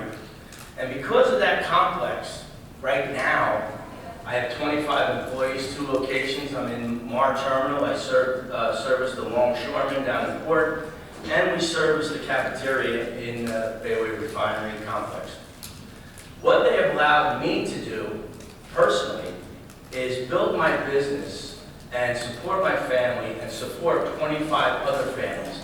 But I want you to know also that this broad spectrum of what we're talking about, it affects a lot more people than we can ever imagine. Just my subcontractors. I have probably about 150 different subcontractors in the Bayway Industrial Complex. And what Bayway has allowed me to do is just keep growing. And right now, back in 2020, we started a nonprofit organization that feeds first responders and veterans. And since 2020, we fed 10,000 veterans. During Sandy and during COVID, okay, the refinery allowed us to feed 3,000 people a week up and down New Jersey for food insecurity through an EDA grant. And they allowed us, we were essential workers, we never got the chance to stay home, we had to go to work every day and feed people. The one thing I'm going to talk about is how this complex gets involved with community, homelessness, and I serve all these different people in Union County, and I'll close real quick for another minute. I'm sorry I'm taking up so much time, but I'm very passionate about this. I wrote a letter to each and every one of you. I would be glad to sit with you at any time to tell you how I've grown in 20 years through the Bayway Complex, okay? So the most important thing I want to tell you is 20 years of service in the fire department, serving people for the complex. Just recently, I was sent to Guantanamo Bay, Cuba, over Memorial Day weekend, and I get a little passionate about it, I'm sorry, but we serviced 4,000 active members, and they welcomed us. And this is all through the Bayway Industrial Complex. And I welcome everybody to sit down with each and every one of you.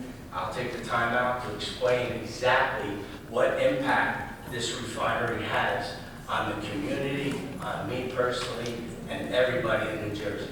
Thank you, Chair. Thank you, everyone, for the time to speak here. My name is John Goodnight. I speak on behalf of Americans for Prosperity and submit these comments opposing A 3735, the Climate Superfund Act. There's a peculiar fashion in our age of dressing cost in the robes of justice and calling it a conscience. A 3735 is precisely that costume. It promotes billions of dollars wrung from a handful of companies at no cost to the taxpayers. A sentence that only a government could deliver with a straight face. Every cost finds a citizen in the end, for money is like water, it always runs downhill, and here in New Jersey it runs right into the ratepayer's basement. We are told this is accountability. I'd call it something closer to a seance, where we summon the ghost of emissions past and bill it retroactively as though law could reach backward and punish people for obeying the rules that we wrote. We need not guess where this road leads, for others have already followed it. Germany shuttered its reactors, embraced dependence, and then, in penance, reopened its coal mines. Britain achieved the most expensive electricity in the modern world and called it leadership. They mistook vulnerability for virtue and discovered too late that the cold does not come from the sky, but from the bill they wrote for themselves. A coward studies the cliff and asks only how to gracefully fall. So I ask New Jersey to do better. It must do better. This state sits in the heart of the region's energy corridor, so let it lead. Punishing people who keep the lights on and christening the punishment as virtue will only lead down a path toward a hell of good intentions. Be leaders, not imitators. Reject this ridiculous superfund. Good afternoon, guys. My name is Michael from Wake Up, New Jersey. The New Jersey Climate Superfund Act aims to hurt oil companies, but if the bill passed, the main negative effects would be on New Jersey residents. We, the people, have already seen the catastrophic ramifications that are caused by pushing a Democrat fake green agenda, championing the closing of 6 power plants in hopes of a wind and solar utopia that caused the skyrocketing cost of our electric bills due to us now importing energy. This bill has the potential to increase our electric and gas prices. By the way, 7-Eleven, Chevron, Sunoco, Exxon, that's what they use, just let you know. Do you really think these companies aren't going to deflect costs on us, the people in New Jersey, through higher wholesale costs? We already seen Exxon leave after being here for over a lifetime. How many more companies will leave, and the 35,000 jobs here in the industry will leave because of them? How will you determine if a company afflicted climate change, 4 of you, sponsor the bill? Any answer? Nothing. Gotcha.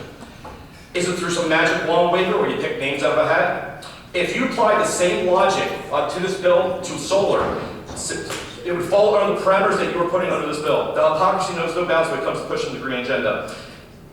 So, solar requires polysilicon, which causes CO2, and the manufacturing alone for 1 ton causes 3 to 4 tons of silicon tetrachloride, a highly toxic compound, and when mixed with water, produces hydrochloric acid.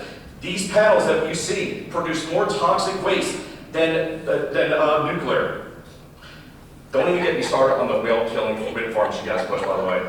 If you knew what you were talking about with climate change, we'd be underwater already by now. Since the 60s you pushed it, since the 80s and the 2000s. It's all the same tired, exhausting lines to get a rise out of people and scare them when the truth is it's all BS.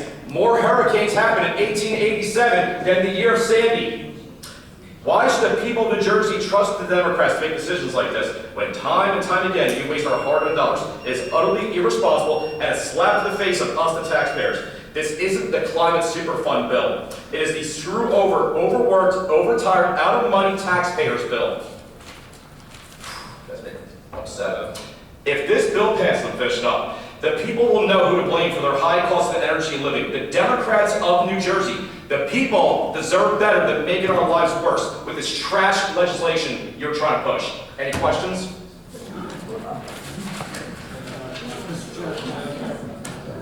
I'm guessing your power bill hasn't gone down this year.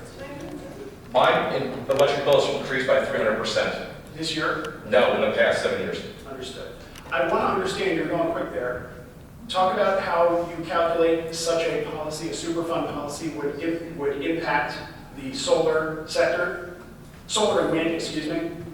Well, if we're talking about solar, for example, I'm not talking about just like if you apply the same logic, for example, you've got this article right here, which basically concludes that if you have solar, there's the CO2 emissions that you're applying to this, the oil companies right here in the bill, which also produces toxic waste. But you don't care about that. You just care about the oil companies. It's absurd. And let's not discuss the fact that, for example, if you put wind farms and you have the panels go all over the place, go in the ocean, it's going to kill things in the oceans, the fiberglass everywhere. But you don't care about that. You only care about the oil companies.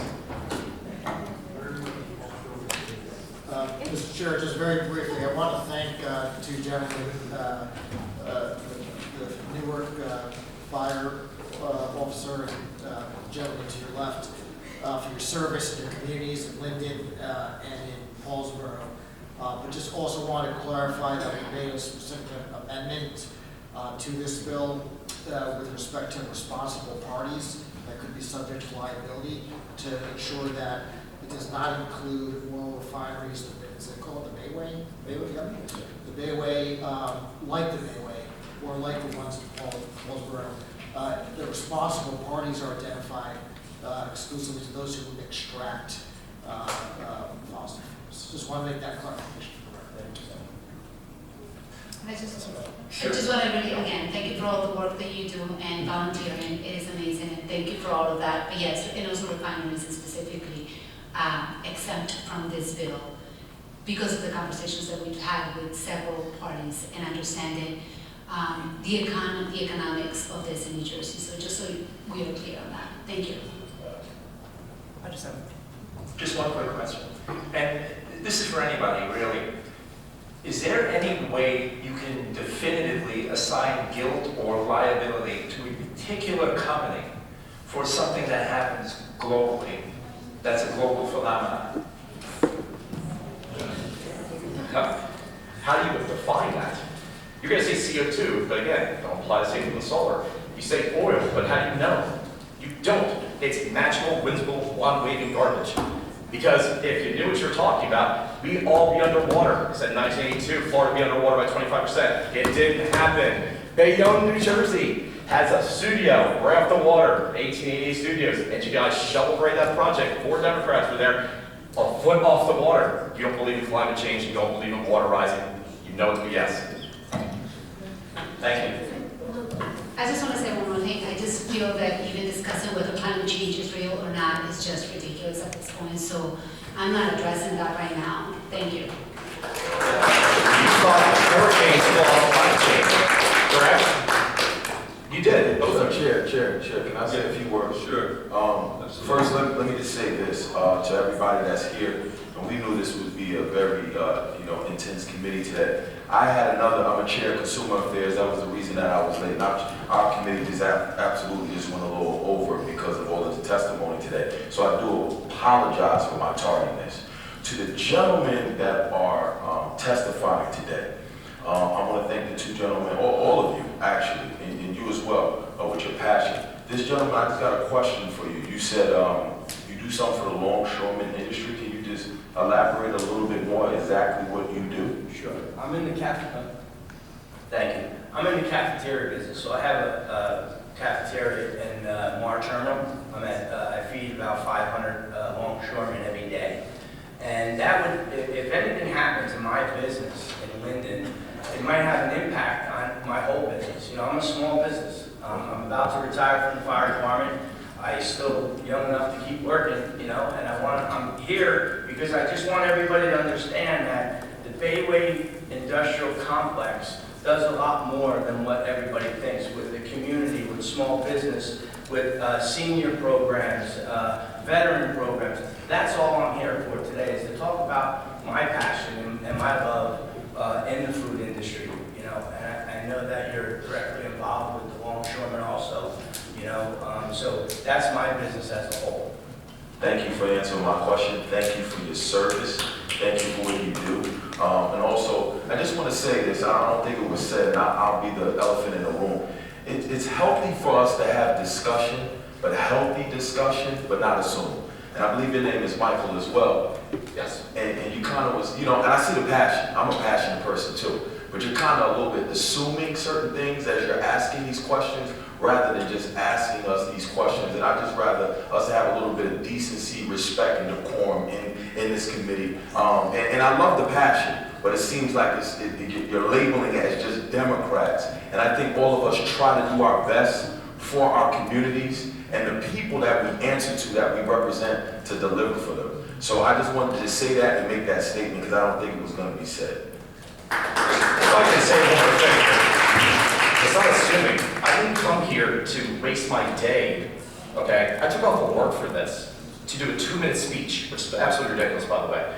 I looked up all the information, which took 7 to 8 hours to make sure I'm not assuming things. This is what our electric bills cost because you guys push solar and wind, because you close power plants. This isn't assuming. This is bona fide factual evidence I'm showing to you guys. You're not doing us a good service here. You're gonna hurt us badly because you feel like it's climate change. You feel like you need to do it, but you don't go after solar. You don't go after wind. You just do this because you think. I already told you, you mentioned about 7-Eleven. I already proved you wrong about 7-Eleven. Somebody mentioned hurricanes. More hurricanes than 1887, than Sandy's year. Why you're assuming. Rising waters, you're assuming. Hasn't happened yet.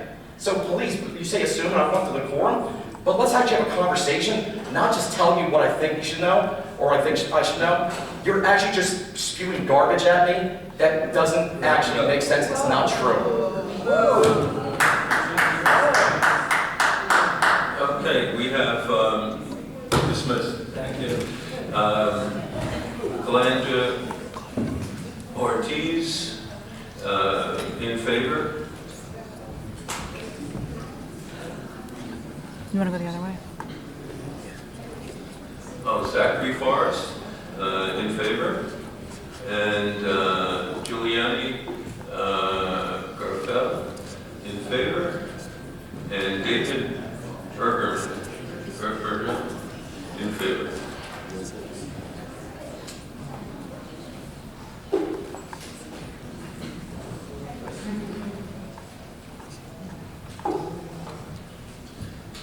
We're going to switch it up. We're going to go from left to right.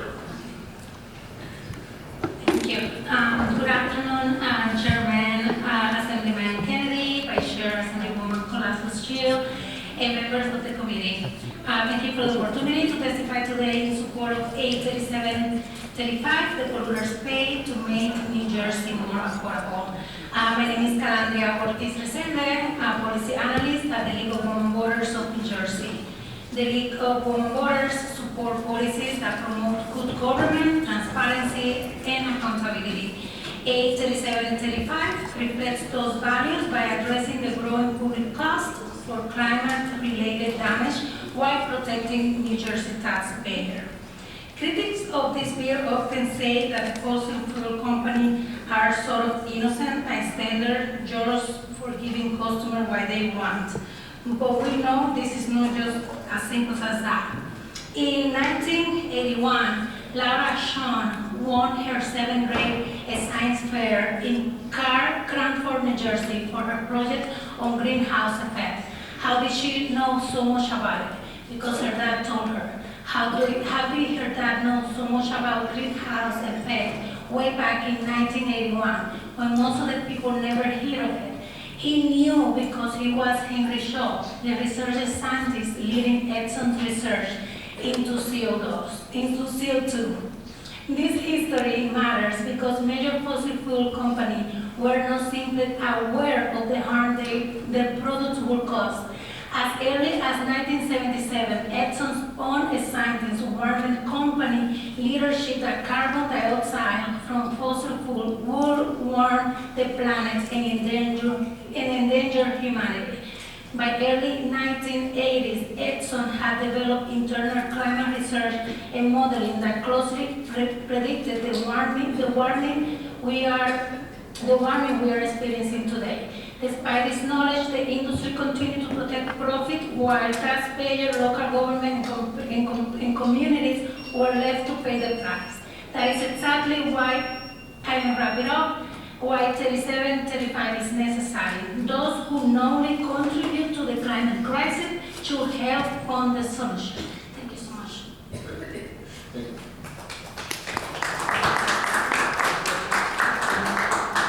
Good afternoon, all. I'm Zachary Forrest. I grew up in Red Bank, and my wife and I are residents and rent in New Jersey City.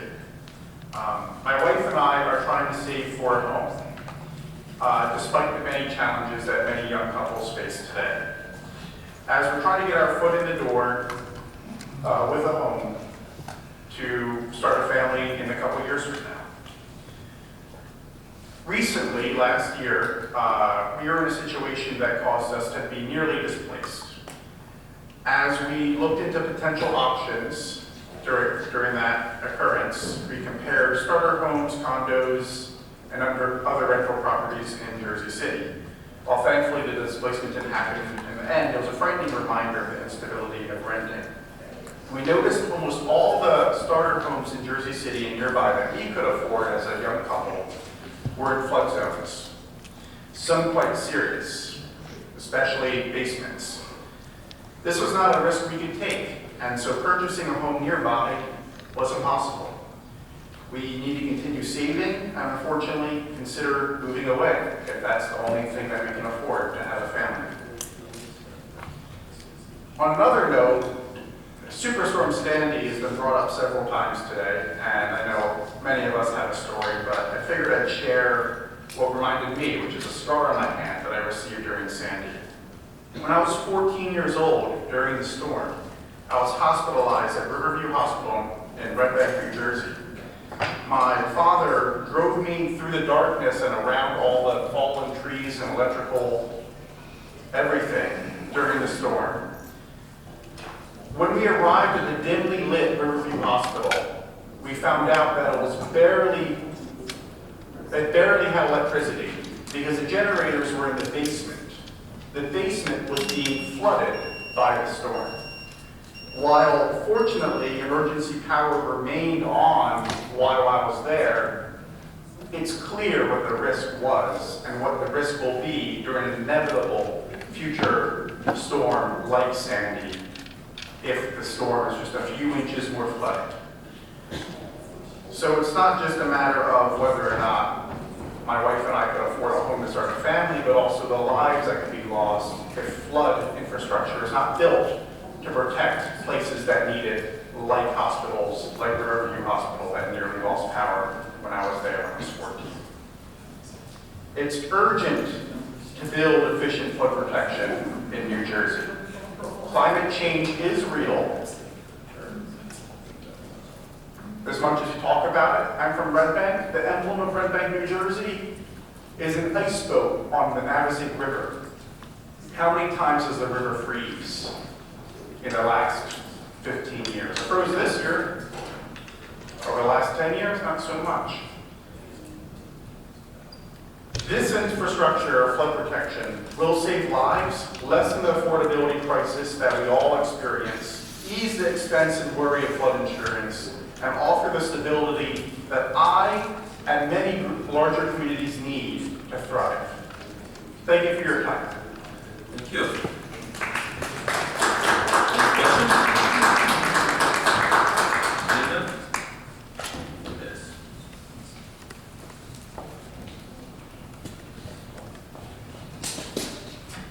Okay, Eliza Frank, opposed.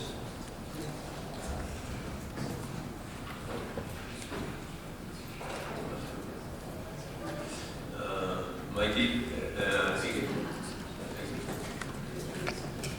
Hillary Javara, and Tony Russo.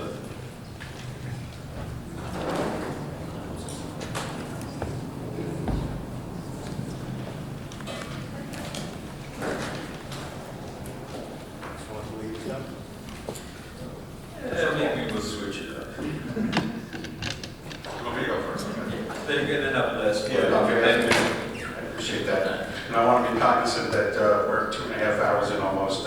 But good afternoon, Mr. Chairman, members of the committee. Again, Tony Russo. I'm president of the Commerce and Industry Association in New Jersey, and I just want to thank you for the opportunity to provide input. I'm going to start with the title of the bill. And I think we have to stop disparaging our companies that are employers.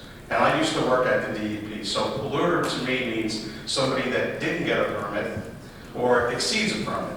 And I want everybody to understand that, the bill goes back to 1994. So the US EPA, the New Jersey DEP, they set air quality standards, they set water quality standards. I used to write water quality permits. If a company operated under those permits, they're not polluters. So the optics of this bill are very pernicious. I mean, I've gotten phone calls and emails, and to answer your question, as someone in Schaffenberger, the other sectors are watching, right? Because even though this applies to just the oil companies that extracted, you have to understand that if you're an industry here in New Jersey, you're going to take a step back and say, wow, these companies operated under permits, they did the right thing, and now the state of New Jersey wants to go back 32 years and come up with a number, right? And the implementation of this bill is extraordinary, how we do even assess the damages and everything. So I'm going to switch to affordability, because I've been listening to the conversation for 2.5 hours, and I got to tell you, here it is June, it's budget month, right? The 3 top tax revenues in New Jersey: gross income tax, sales and use tax, and the corporate business tax. We all know, as we heard the treasurer and OLS say, that the corporate business tax is off by 38%.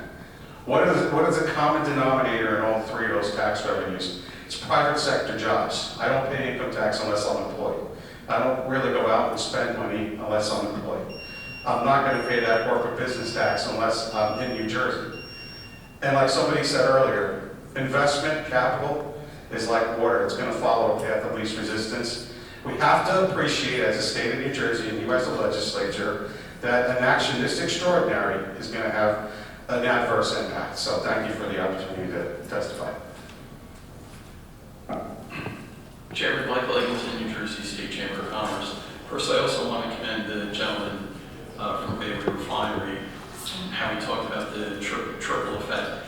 And a lot of times you don't hear from businesses, particularly large companies, on the philanthropic contributions that they do in their communities and how they give back, maybe, inheriting the playground and, renovating it. A lot of times they're shy, they're not out there especially the jobs and rateables that they provide to communities. Tony talked about, some tax numbers. Right now, we're in the thick of it, as you know, with the FY27 state budget. And, there's a couple of revenue changes that are going on with net operating loss, the alternative business calculation. You all know about Medicaid and the bump that's the general business community that's going to get that hit. And as was said here before, a lot of our companies pay attention to what goes on in New Jersey, whether they're going to come here or whether the ones that exist here are going to expand. And our ear is always to the ground, listening to our members. As far as costs, when their costs go up, they only have certain parameters and things that they can do to pass on that cost. They can't swallow, particularly small middle market businesses. I'll use the minimum wage as an example. When minimum wage went up, I said to my members, how are you doing? Are you being able to deal with that? They're like, Michael, look, I'm either going to cut hours, I'm not going to hire somebody, but that's how we, deal in the business community. And Chairman, you and I have talked in the past. You're a former local chamber person, as well as I am. I stand by chambers of commerce. They're good organizations. I stand by my national chamber, the U.S. Chamber, I nicknamed Mothership. They are very reputable. They do great work. They're very well respected nationwide. I look at their studies and research that they do, and I just want to, make that point. Some of them follow it, you talked about, let's work through the scenario. The money was collected and everything. I don't exactly have the trust on money going to dedicated purposes. I know you said, it would go to certain things. I've been 32 years at the New Jersey State Chamber of Commerce. I know one year I was here at the budget when Jim McGravy was governor, and a reporter, Dustin McNichols, down in Sisseton, the ledger came out to me and said, hey, they just took your unemployment insurance money and paid for charity care. Not disputing charity care, but again, it was taken from one area and dealing with another, and then all of a sudden, the unemployment insurance dropped, and all our employers had to pay more in their payroll tax. My point I'm making is, I'm not a fan of, and nor I believe that when money is collected, it goes to its intended purpose, unless you pass a constitutional amendment, which I worked on for the UI fund, and I also worked on the Transportation Trust Fund. So just want to, I'm not a fan of that. And last thing I'll say, Chairman, is State Chamber said this for many, many years. What we need is organic growth to provide the revenue that we need to generate in the state to, balance our budget and help all the folks that went before all of you and their needs. And the reason I bring that up in the context of this bill, we need to work on positive things. Initiatives like this does send out a chilling message. And, I don't know how we counter it, with people that are, looking to come here to New Jersey, grow here. We're all about jobs, about the economy, about rateables. We adamantly oppose this bill. I think it's going to send a bad message. And just wanted to, thank you for the time to, express our opinion. Thank you, Chairman. Thank you, Chair and members of the committee. For the record, my name is Elizabeth Frank, and I'm president of the New Jersey Civil Justice Institute. I am here today to talk about only the legal issues that are presented by this bill. First, to get into it, the bill is likely preempted by federal law. Congress enacted the Clean Air Act to create a comprehensive national framework for regulating greenhouse gas emissions, delegating primary authority to the United States Environmental Protection Agency. States may play a cooperative role, but they do not have the authority to regulate out-of-state emissions or impose liability for global atmospheric emissions. This bill attempts to do just that, creating a direct conflict with federal law. Second, this bill raises serious due process concerns, as Assemblyman Scharfenberger had mentioned in his initial remarks. The bill retroactively penalizes businesses for activities that federal and state governments not only permitted, but affirmatively encouraged for decades as part of national energy policy. Imposing massive liability now, after the fact, on a narrow subset of New Jersey companies upends settled expectations and does so in an arbitrary and disproportionate manner, particularly while ignoring the vast majority of global greenhouse gas emitters. And finally, this bill unduly burdens interstate commerce by imposing liability for lawful extraction and refining activities that occurred outside of New Jersey. The bill attempts to regulate conduct beyond the state's borders in violation of the Commerce Clause. Greenhouse gas emissions are global by nature, and this bill improperly assigns responsibility for worldwide emissions to a handful of in-state businesses. In short, this bill is legally deficient, constitutionally suspect, and guaranteed to embroil our courts in prolonged and costly litigation, diverting judicial resources and undermining the predictability of New Jersey's criminal justice system. For those reasons, we respectfully urge you to oppose this legislation in committee today. Thank you. Last but not least. It's always good to be the thing up here. Hillary Chevra, I am the Director of Government Affairs for the Chamber of Commerce, Southern New Jersey. Thank you, Chairman, for the opportunity to testify today. Like I said, it's good to be last because I can echo a lot of what my colleagues have said. We are concerned about the retroactive liability framework that is in this legislation that imposes on costs on things that were lawful and regulated when they occurred. As Tony and Mike mentioned, these were permitted activities for necessary industry. These fossil fuels are in a lot of different products, not just your oil and gas. They are in makeup, they're in clothes, they're in shoes. We are very concerned about what this will do putting forward. We've seen this in other states, we've seen this in Vermont, we've seen this in New York, we've seen it get held up in litigation, and we would anticipate that in here as well. So that is another concern we have. You heard from some of those great employees at PBF in Paulsboro in South Jersey. This is an economic engine for the region. I know that refineries were, taken out of this bill, but we are concerned about the downstream effects this would have on refineries and their operations. As you guys know, Salem County is one of the more disadvantaged counties in the state, and the economic impact of losing that refinery would hit the entire region, more largely than I think in other parts of the state. So I wanted to bring that up and make that clear. I want to thank you for the opportunity to share our concerns. Thank you.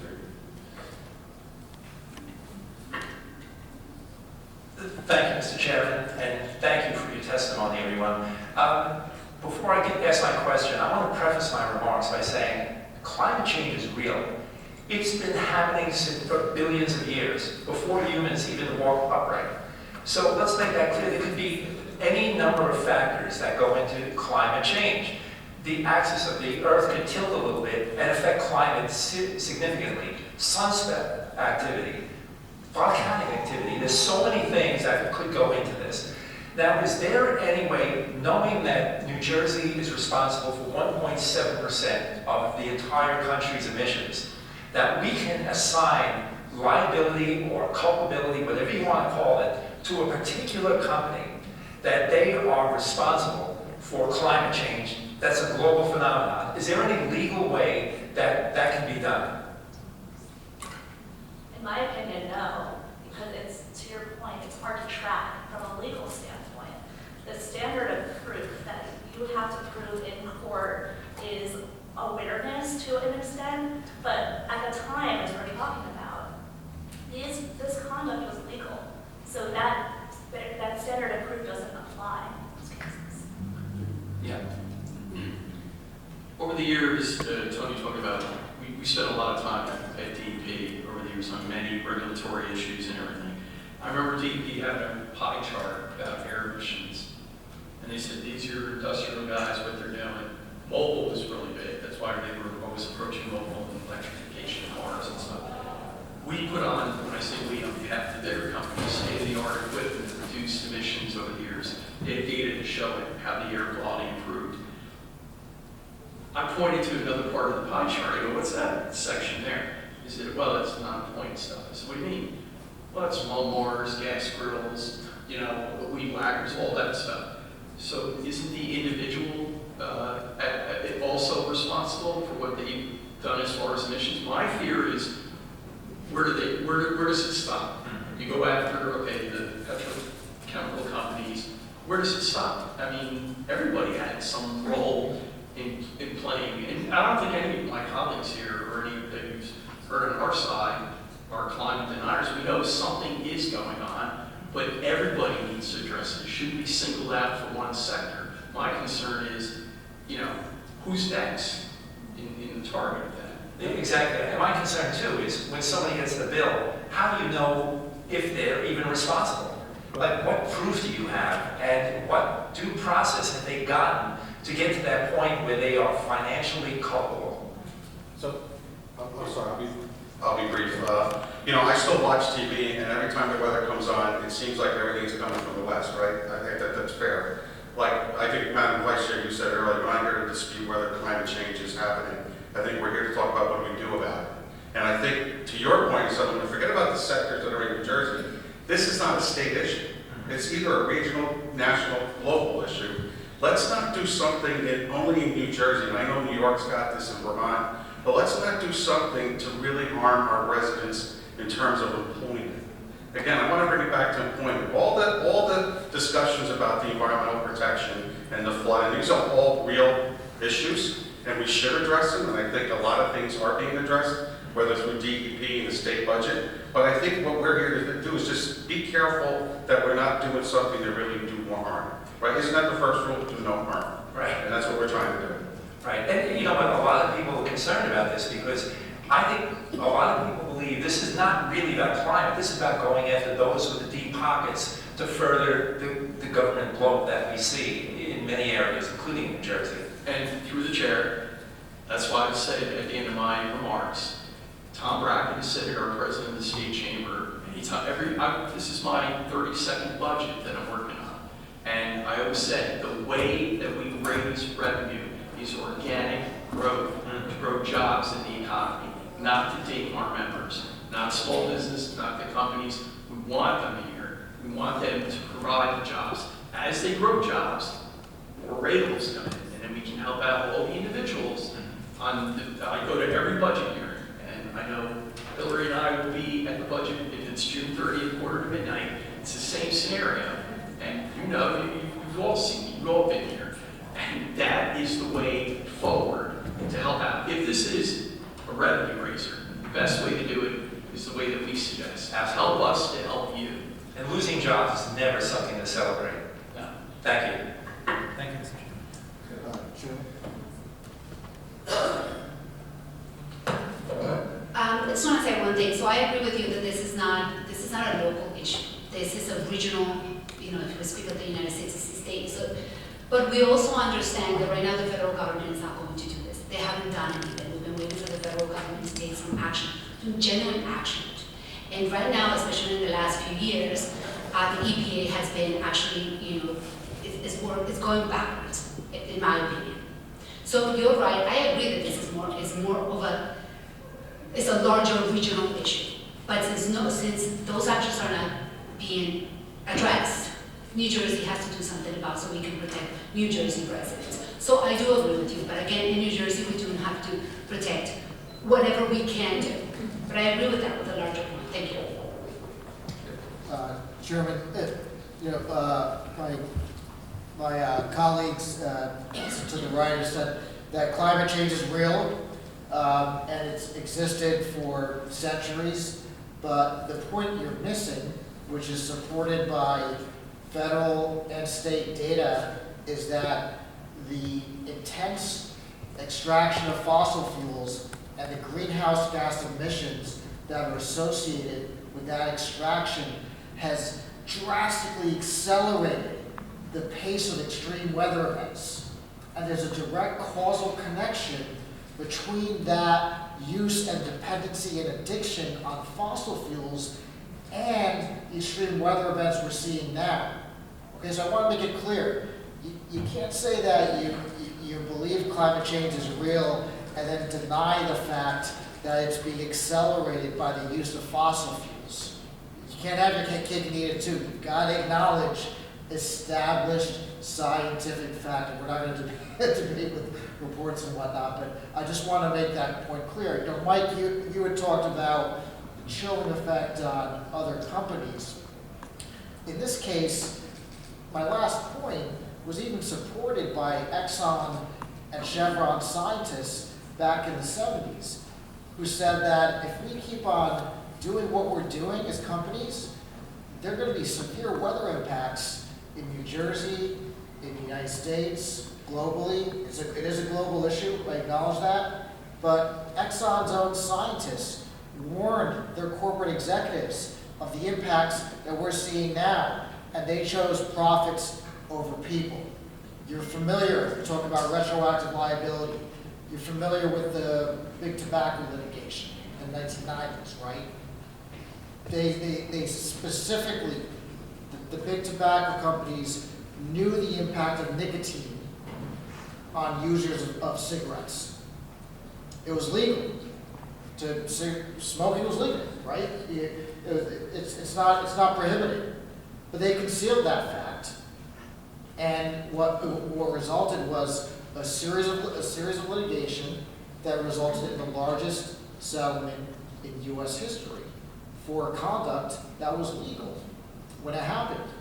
And the same circumstances is here. Sure, it's legal, but just like the tobacco industry knowingly concealed the impacts of nicotine, the fossil fuel industry knowingly concealed the impact of the use of fossil fuels. That's why this litigation is being brought up. And to my last point, and then I'll move on, is simply that you know, the attorney or your legal acumen is great, so I assume you're an attorney, has indicated that there's you know various legal arguments, whether it's preemption, federal preemption, interstate commerce, or you know the long-arm statute. We can debate the constitutionality of these issues, but in Vermont and New York, Vermont, first of all, survived the motion to dismiss this case on these grounds. I want that to be clear. And number two, in both litigations, there's been no finding whatsoever that the Climate Superfund Act in Vermont or New York has been held unconstitutional. I want people to know that. This is an active litigation, but there's been no finding of preemption, a violation of federal law, or any other grounds to dismiss these lawsuits. It's important for us to go forward, and lastly, to Mike's point, I want New Jersey businesses to know that if they act in a deceptive way that impacts residents, they're going to have to be held accountable. So the fact that businesses are listening is a good thing in my viewpoint, because they should know whether it's big tobacco or big oil. If you're going to fool consumers, if you're going to deceive the public, and if you're going to cause damage, then you're going to be held accountable. So that message, I think, should be held loud and clear. Thank you, Mr. Chairman.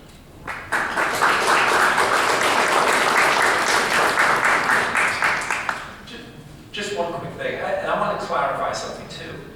Nobody disputes climate change or anything is a global thing, or that humans contribute to it. Nobody's disputing that.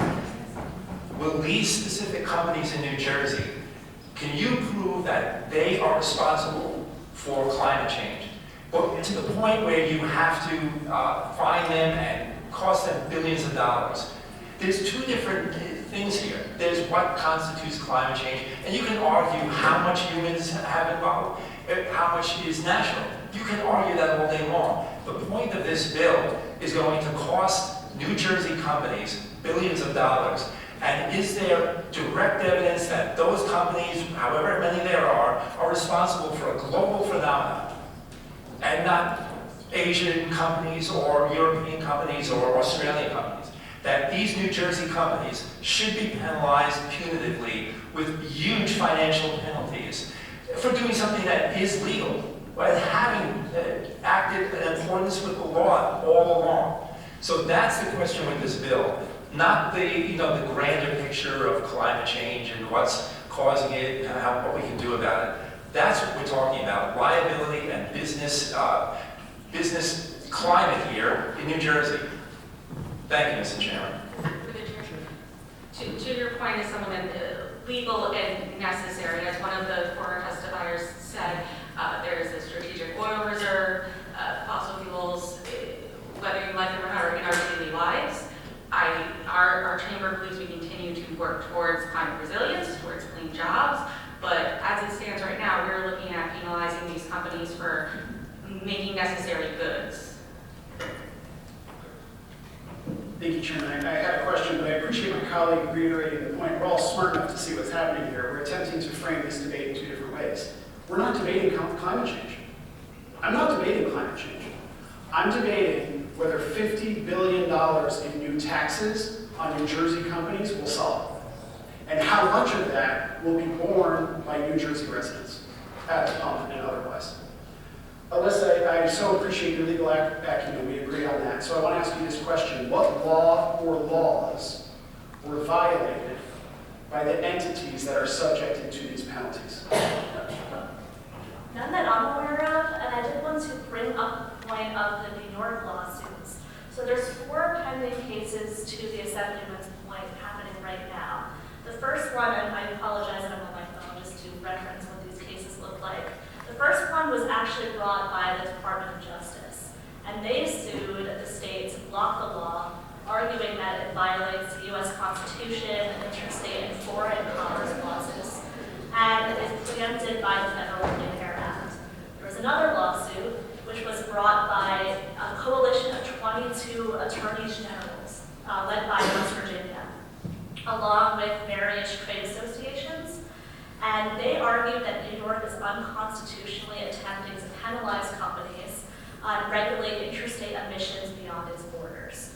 Also, I know we already had mentioned the U.S. Commerce, the Chamber of Commerce's lawsuit, and the American Petroleum Institute's lawsuit. They also directly sued to enjoin the law, putting forth claims of excessive fines, takings clause violations, and federal collusion.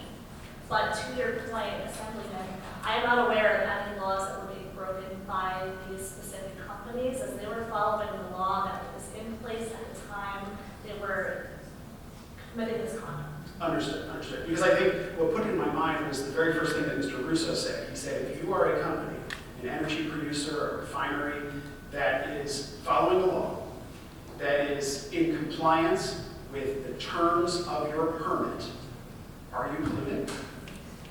If the answer is yes, and I imagine many people here think it is, well then really you need to change the terms of those permits or just outright ban the refinement. Yeah, I'm going to go back to Just go ahead and own it. It's the US EPA and the DEP here in New Jersey that sets air quality standards, water quality standards.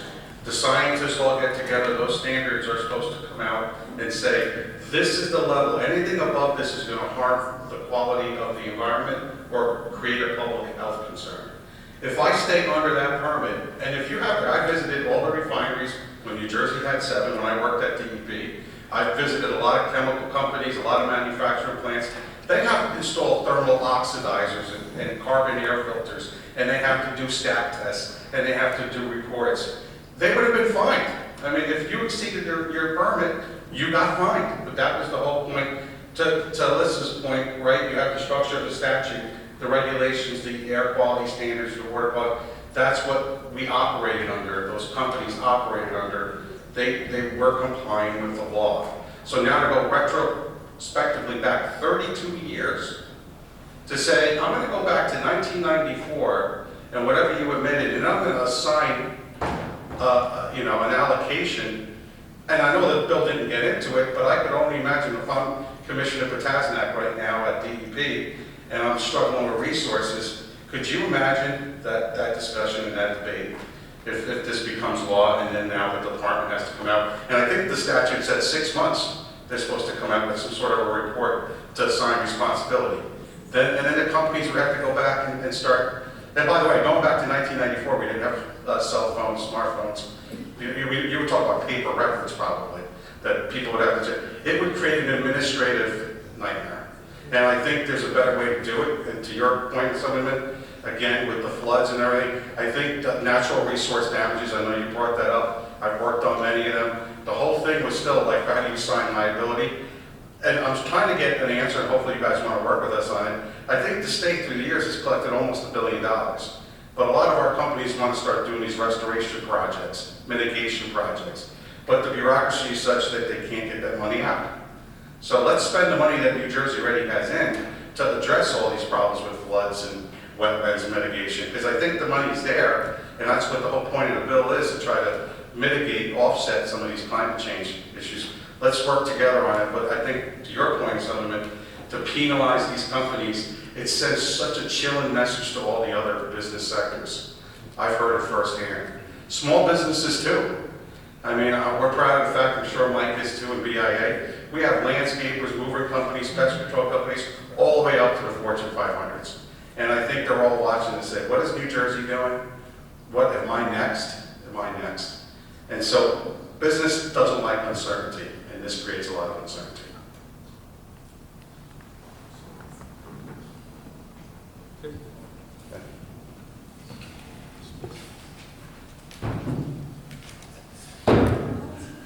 Bryson Hull. Opposed?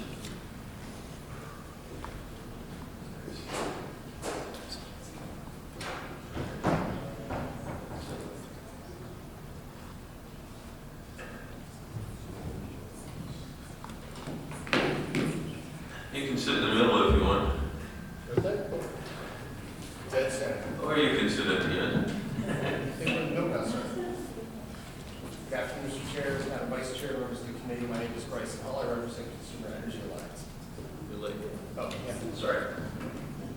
Live and red? Here we are. Yep. All right. I'm Bryson Hull. I'm Deputy Northeast Director for Consumer Energy Alliance, and I thank you for the opportunity to testify.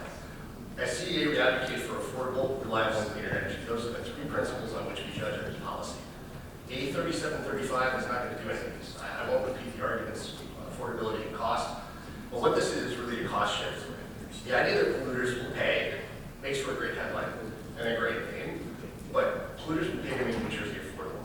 I fail to see the causation. How do we get from taking money, expropriating money for legal conduct, and then it gets put into a fund? Who benefits from that? How will that make New Jersey more affordable? How will climate mitigation lower energy costs in the state, which are close to near residential electricity rates for 10 or 11 in the country? We won't get into tax rates. So I wonder how that happens. And we don't know the total cost yet, but we see numbers 40 billion, 50 billion. And unfortunately, fossil fuels are what we have for energy that works. If you drove here in an electric car today, chances are the electricity you fueled that, well, it was natural gas, or maybe it was nuclear if you're lucky.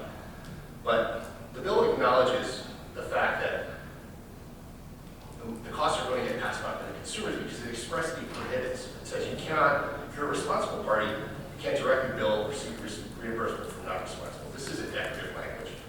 Energy costs are baked into every product, and if you think $40 to $50 billion is not going to get recovered by these companies, that's a mistake. The other point here is, as you know, many people have testified, this is likely an unconstitutional bill. The two cases are actively being challenged in court. That's correct. They are actively being litigated. But there are massive constitutional issues that one of the previous witnesses went through. And what's going to happen if we pass this bill? Who's going to litigate it? The state of New Jersey and the taxpayers are going to litigate it. And it's going to be litigated again. And I want to point out the, is that my 2 minutes? I have 30 more seconds?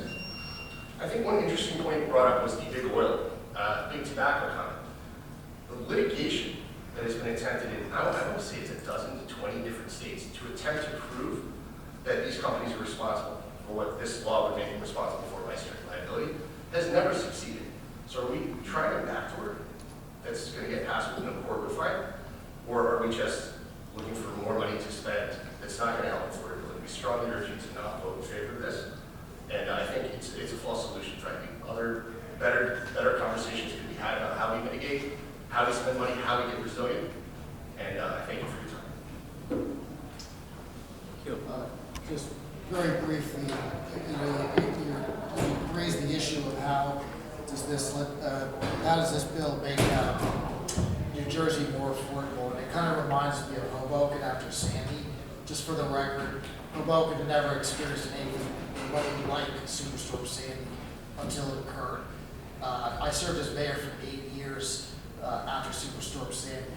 We've invested a total of approximately $250 million of taxpayer funds to adapt to the impacts of climate change, to make sure that Hoboken doesn't experience what it experienced with tidal surge and chronic flooding that's caused by climate change.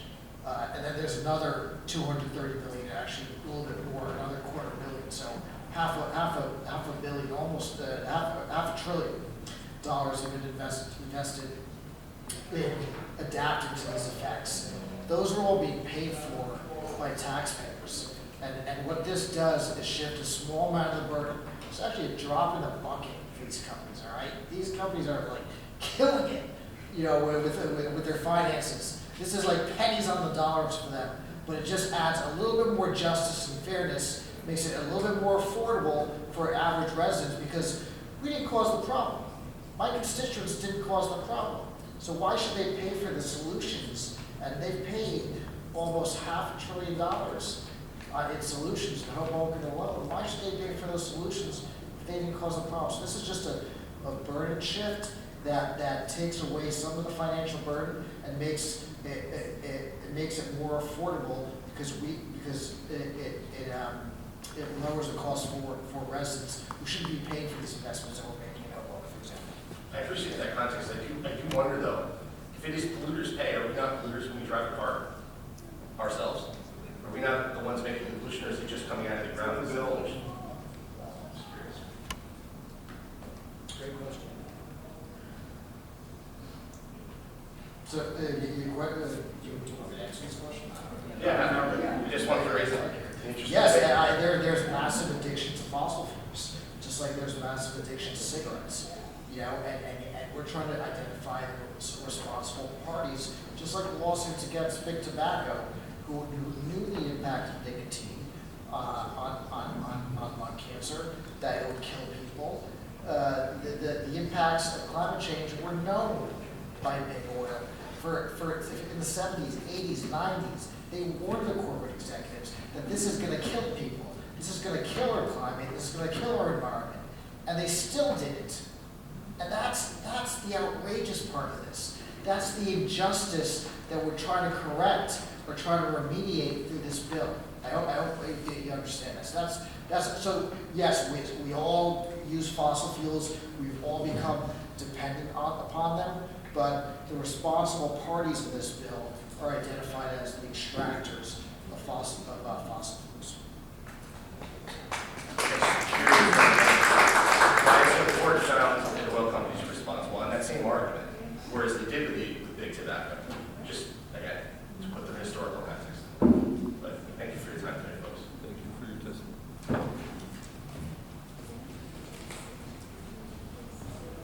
Okay. Millennia, Vinton.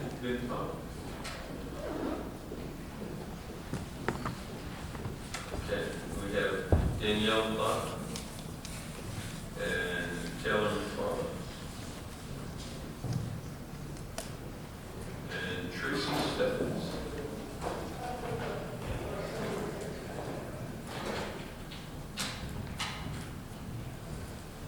How much longer does it take? Well, since there's no men here, which side do you start, on the left or right? How about in the middle? You can start. Yeah. Shake it up a little. Shaking it up. Okay, perfect. Thank you for the opportunity to speak. My name is Taylor McFarland, and I'm the Conservation Program Manager for the Sierra Club New Jersey chapter. We strongly support the Polluters Pay to Make New Jersey More Affordable Act. Opponents of this bill claim that holding these companies accountable will harm New Jersey's consumers.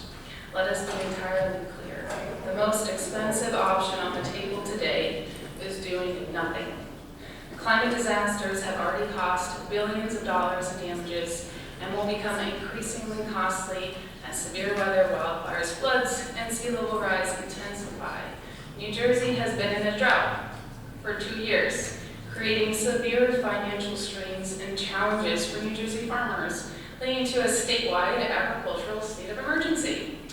Without a corporate fund State and local taxes will have to skyrocket to fund necessary infrastructure upgrades like grid reinforcements and stormwater systems. That is where this bill comes into play. It's an essential tool that will hold fossil fuel companies accountable while providing a long-term funding mechanism to pay for climate damages and resiliency projects in New Jersey.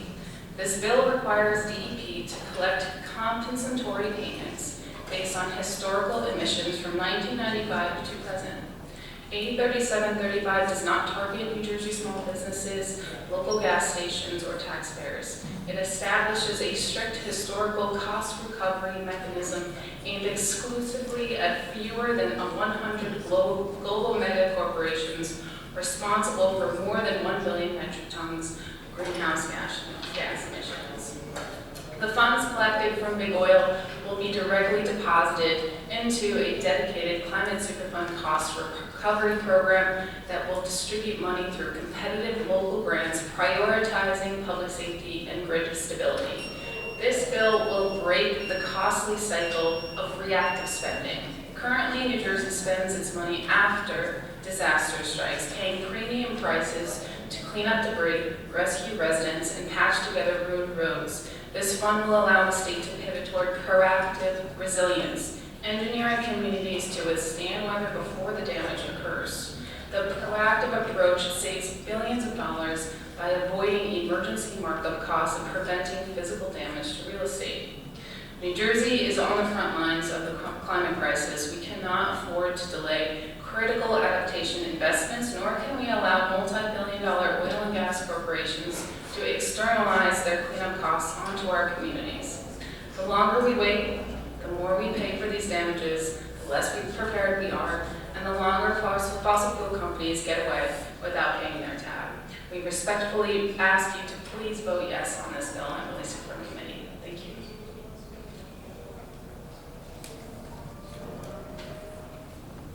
Hello. Thanks for the opportunity to speak. I'm Tracy Stevens. I'm the New Jersey organizer for Green Faith, speaking for thousands of people of faith who support the Polluters Pay Act. In the interest of time, I'm not going to repeat all the particulars, but I want to present into the record today a letter of support signed by 238 faith leaders in New Jersey representing diverse religious traditions and every county in the state. Each one of you has one of these at your table. So one of the things that was mentioned before was the question of, well, if we're all driving cars, then we're all contributing. This bill talks about 1 billion tons of emissions. None of us is doing that. So this is really about corporate responsibility. Faith leaders support this bill, which would make New Jersey more equitable and affordable. And therefore, with deep moral conviction and in the interest of protecting our families, neighbors, and communities, we strongly support the passage of Polluters Pay to Make New Jersey Affordable Act. And I conclude. Thank you.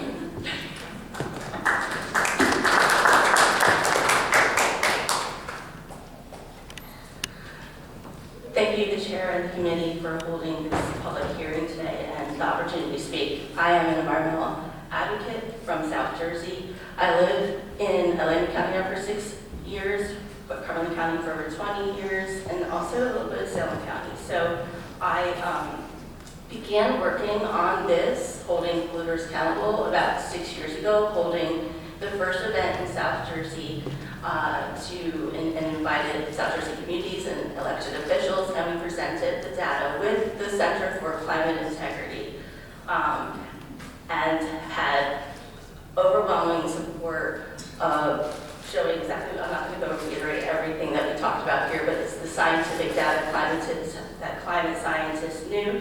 They warned, in the 70s, they warned their execs. They know that burning fossil fuels causes methane and carbon emissions, and what we're seeing right now, which is climate change, and the climate damages that are resulting from climate change, human-caused, corporate-caused climate change. Just ask insurance companies. They know. Just ask coastal residents. They know. Just ask farmers. They know. This early spring, again, that was 6 years ago, we continued to delay a swift transition to renewable energy, and we continue to delay making fossil fuel industry accountable for paying these climate damages. This early spring, we witnessed the loss of crops in South Jersey from those crops that only flower once very early into our fruit trees, and that was complete or partial loss, and our governor was just there assessing the damages of peaches, apples, and cherries. We're seeing, I live in the Highlands area, we're seeing record every year, acres every year, more and more, record-breaking loss for forest fires. These are climate damages. The loss of fruit trees has been going on in North Carolina for 10 years. I lived there when I went to college, and so I personally can account for the same event happening down there. We're wearing shorts in January, and then we have a blizzard in the end of January. So now it's happening in New Jersey. New Jersey, as mentioned, is in a drought. We've been in a drought for about 21, 22 of the last 24, 25 months. We need to define climate damages, assess climate damages, as this bill will do, from 1995 to present, and fossil fuel companies who are responsible and are making record-breaking profits while communities suffer. Businesses, we're talking about businesses today, businesses are suffering now from this. Residents, farmers, and have them pay and not taxpayers. We cannot continue to delay the passage of this bill another year. We're talking about 6 years already, 1 year, 2 years, or another 6 years. I strongly ask the committee to advance this bill and pass a 3735.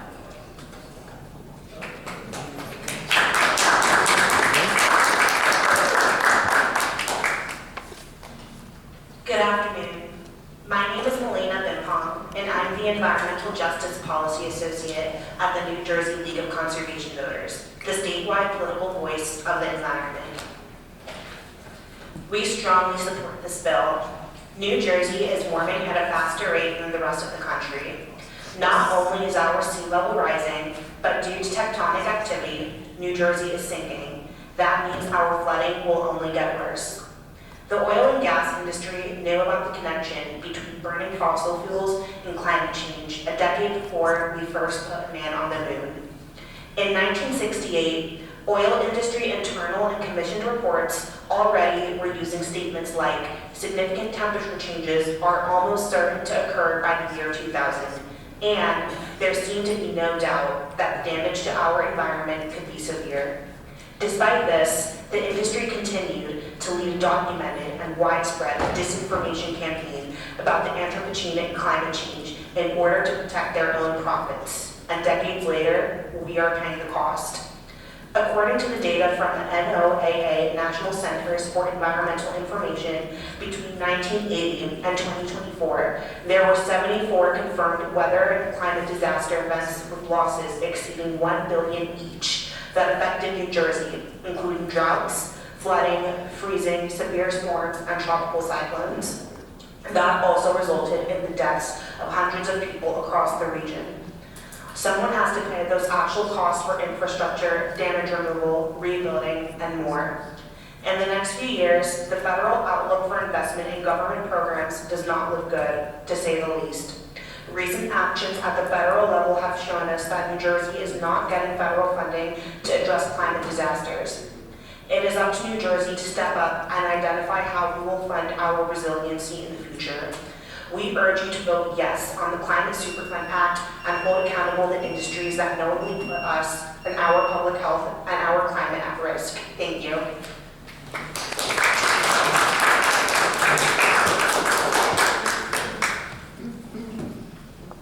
Thank you, everyone. I just want to make something clear, because this has been, eating away at me the whole time with the testimony.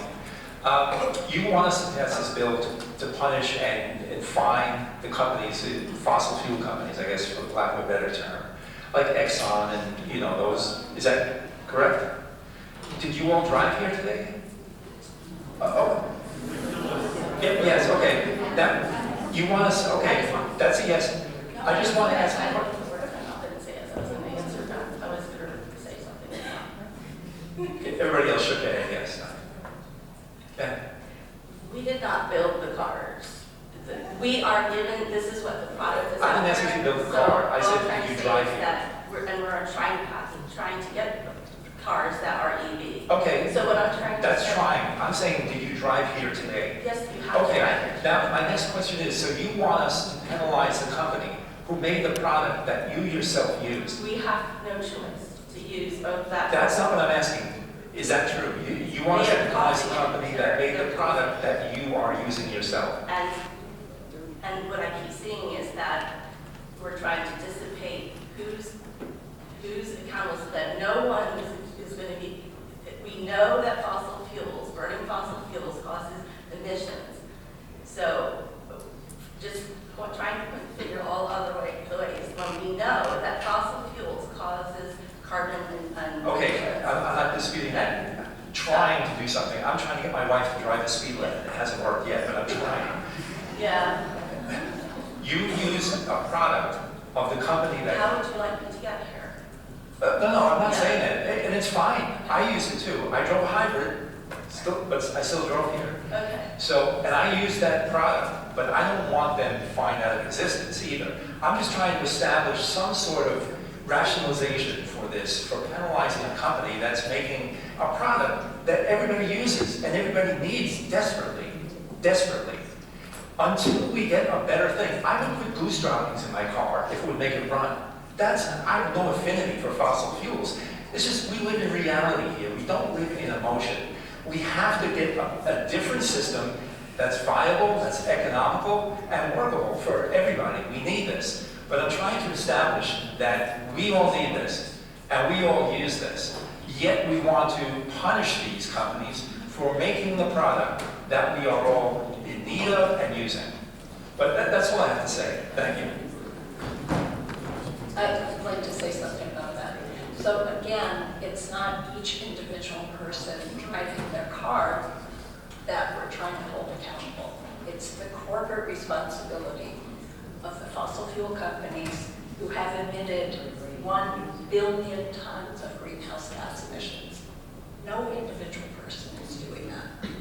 And that since 1995, which is the first year of the UN climate conferences, which is after that, no one could credibly say they didn't know about what was happening.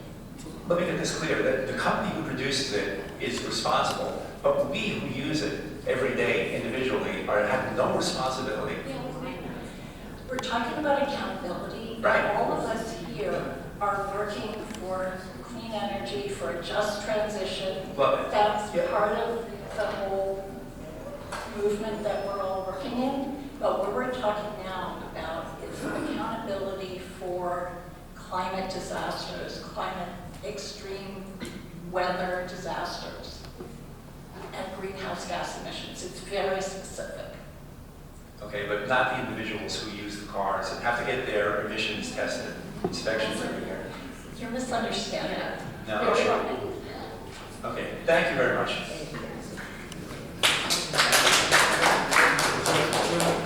Thank you.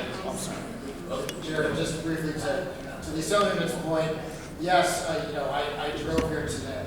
Yes, I rely on fossil fuels. The fact is, unfortunately, in this world that we live in, reality, we've all become dependent on something that's ruining our planet, right? So that I agree. So I agree too. But the fact is, the discussion is about who is accountable, who is responsible for this system we're working in. And as we work towards systemic change, New Jersey cannot be left behind in the transition to clean energy. We have to invest in ways that reduce our dependence on fossil fuels, reduce our dependence on driving cars that emit greenhouse gas emissions. So it's a part of a much larger conversation. I don't want you guys to single out, me or them or you, that this guy's responsible, that guy's responsible. It's more about what created this system and who who's profiting from that, and then shifting the burden, because this is going to be expensive. The adaptation gap is a major gap in investment in order to make New Jersey resilient. And the question is, who's going to make that investment? And what this bill does is say it's going to be a shared investment. You know, we're going to hold some of these fossil fuel companies accountable when we're creating a nexus between what they did and the effects we feel today. So that's all. So I guess going after the companies with the deep pockets is the answer to that, to get the funds. They have deep pockets because of what they did to the Okay, I just want to clarify that. Can I add one more thing, Assemblyman? I think that what you're saying is really important. I mean, who is paying and who is, we are all polluted at this point. You're right. We all driving cars, we all doing this. But we have been paying for this. Like the question that we're saying is that we are already paying. Taxpayers are already paying for all the consequences of all of these changes. And that means whether it's on our tax, and we keep talking about our taxes, whether it is our any kind of corporate taxes or property taxes, school taxes, we are, every single one of us, the residents of New Jersey, have already been paying for it. Because when you as a mayor pay for some of the damages that happen, whatever it is, it's not your personal money. It's taxpayers' money that comes into your budget that you use to pay for the damages that happen in whatever kind of thing it is. So when we talk about responsibility, taxpayers are already paying for it. All we're asking for is that corporations also just pay, not their fair share, because I keep saying, every time I hear this, the fair share. No, they will not be paying the fair share. They will pay a small, tiny amount of funding for this kind of damage. They will not be paying the fair share, because you're right, government allowed for this kind of activity to happen. I agree with you. But at the same time, we also know that they are making incredible, record-breaking profits, even in the middle of this oil crisis that we keep hearing about it, and they're still making incredible profits. So no, they're not going to suffer by this bill. And again, I hope that we all vote yes for it on it, but they're not going to suffer. These companies are not going to go away. Their profits are not going to be reduced. It just means that out of their profits, they're going to pay a tiny, small portion to help pay for this for the damage that has been caused by climate change. That is all. But I agree with you. We are all responsible. The difference is that we have already been paying for it. Thank you.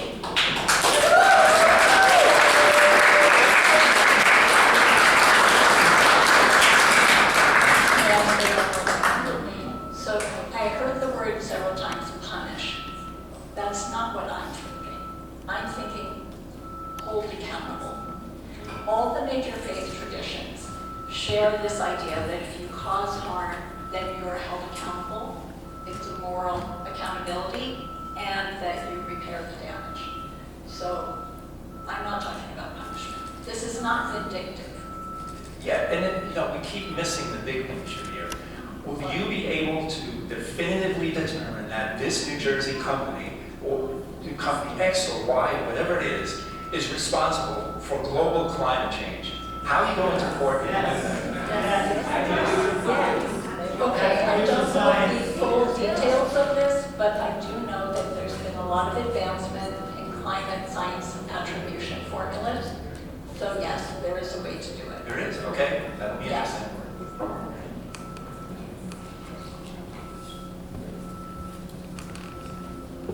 Okay, thank you.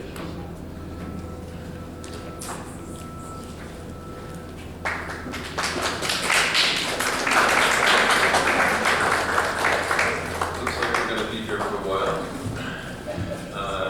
Curtis Fisher. I'm okay. I see. No need to testify. Jane Callis, in favor. No need to testify. And Jane is in favor. No need to testify. Slovan Gibbons in favor. No need to testify. Donald Wolf in favor. No need to testify.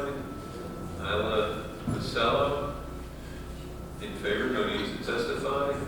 Rebecca Lavat in favor. No need to testify. Catherine Hunt, in favor, no need to testify. Ted Glick, in favor, no need to testify. Cryo Patel, in favor, no need to testify. Eloise Corby, in favor, no need to testify. Anthony Cash, in favor, no need to testify. Jeanette Berger, in favor, no need to testify. Joseph Bouvier, in favor, no need to testify. Susan Trekendra, in favor, 100%, no need to testify.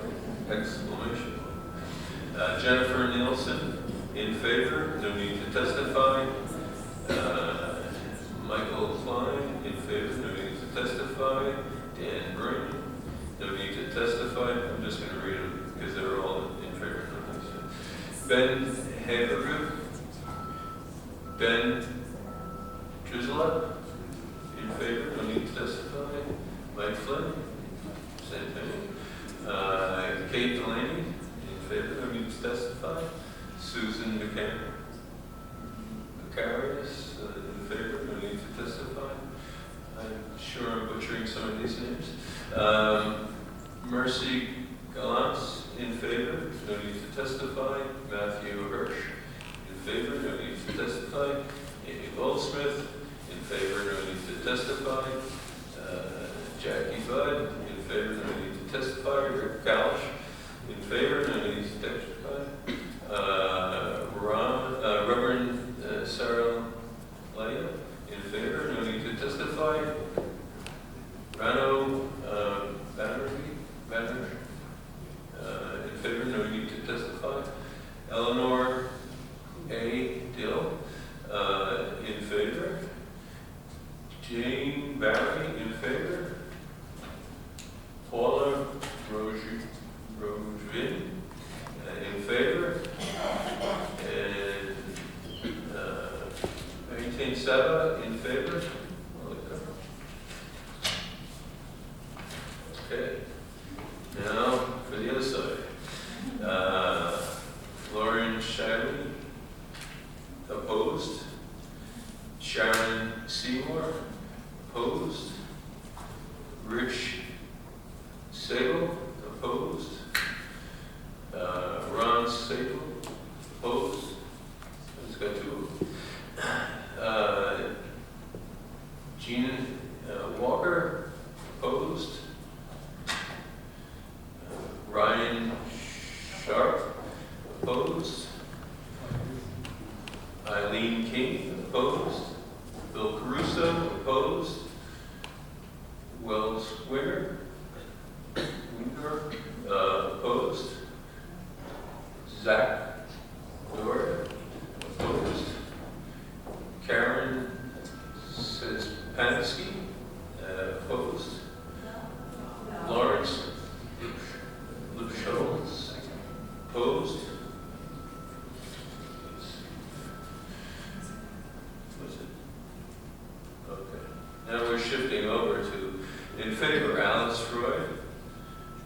And back to Associated Construction Company of New Jersey, opposed. Karen John, opposed.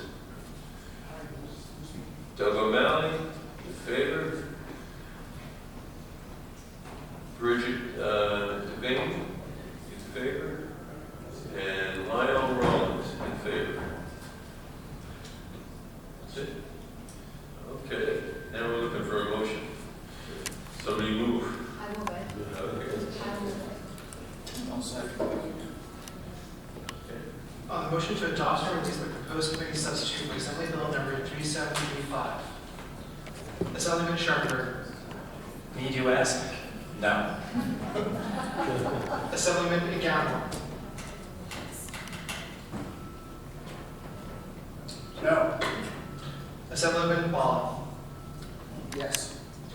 Assemblyman Sampson. Yes. Vice Chair Colossus-Gill. Well, first of all, I just want to thank every single person who came today to testify.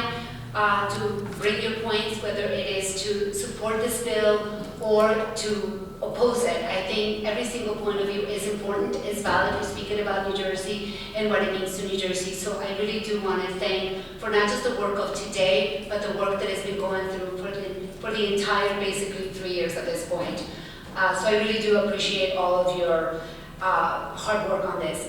But I also, as I hear the testimonies even more, I am more committed than ever to hope and work toward making sure that this bill makes it to the governor's desk and for her to sign it. The reason is because as we speak about this, we speak about affordability, but we also speak about the fact that we need to make sure that corporations, the polluters, that understand that those kinds of things that we're doing right now, they need to have corporate responsibility. That's basically what it is. And this is one way that we can approach this industry. So, and the last thing, I know we're speaking about whether climate change is real. We all know that climate change is real. Its consequences are real. We are feeling, we've been paying for them. Now we just need to make sure that we, in a way, shift this, the cost and include other polluters to come to the table and help alleviate some, and I would say some of the damage, because again, some of, of the cost. This is all that this bill is doing. So for that, again, the answer is of course, yes, I'm going to vote yes on this bill, and I really do appreciate my colleagues, chairman, and every single person who came today to testify one way or another. Thank you.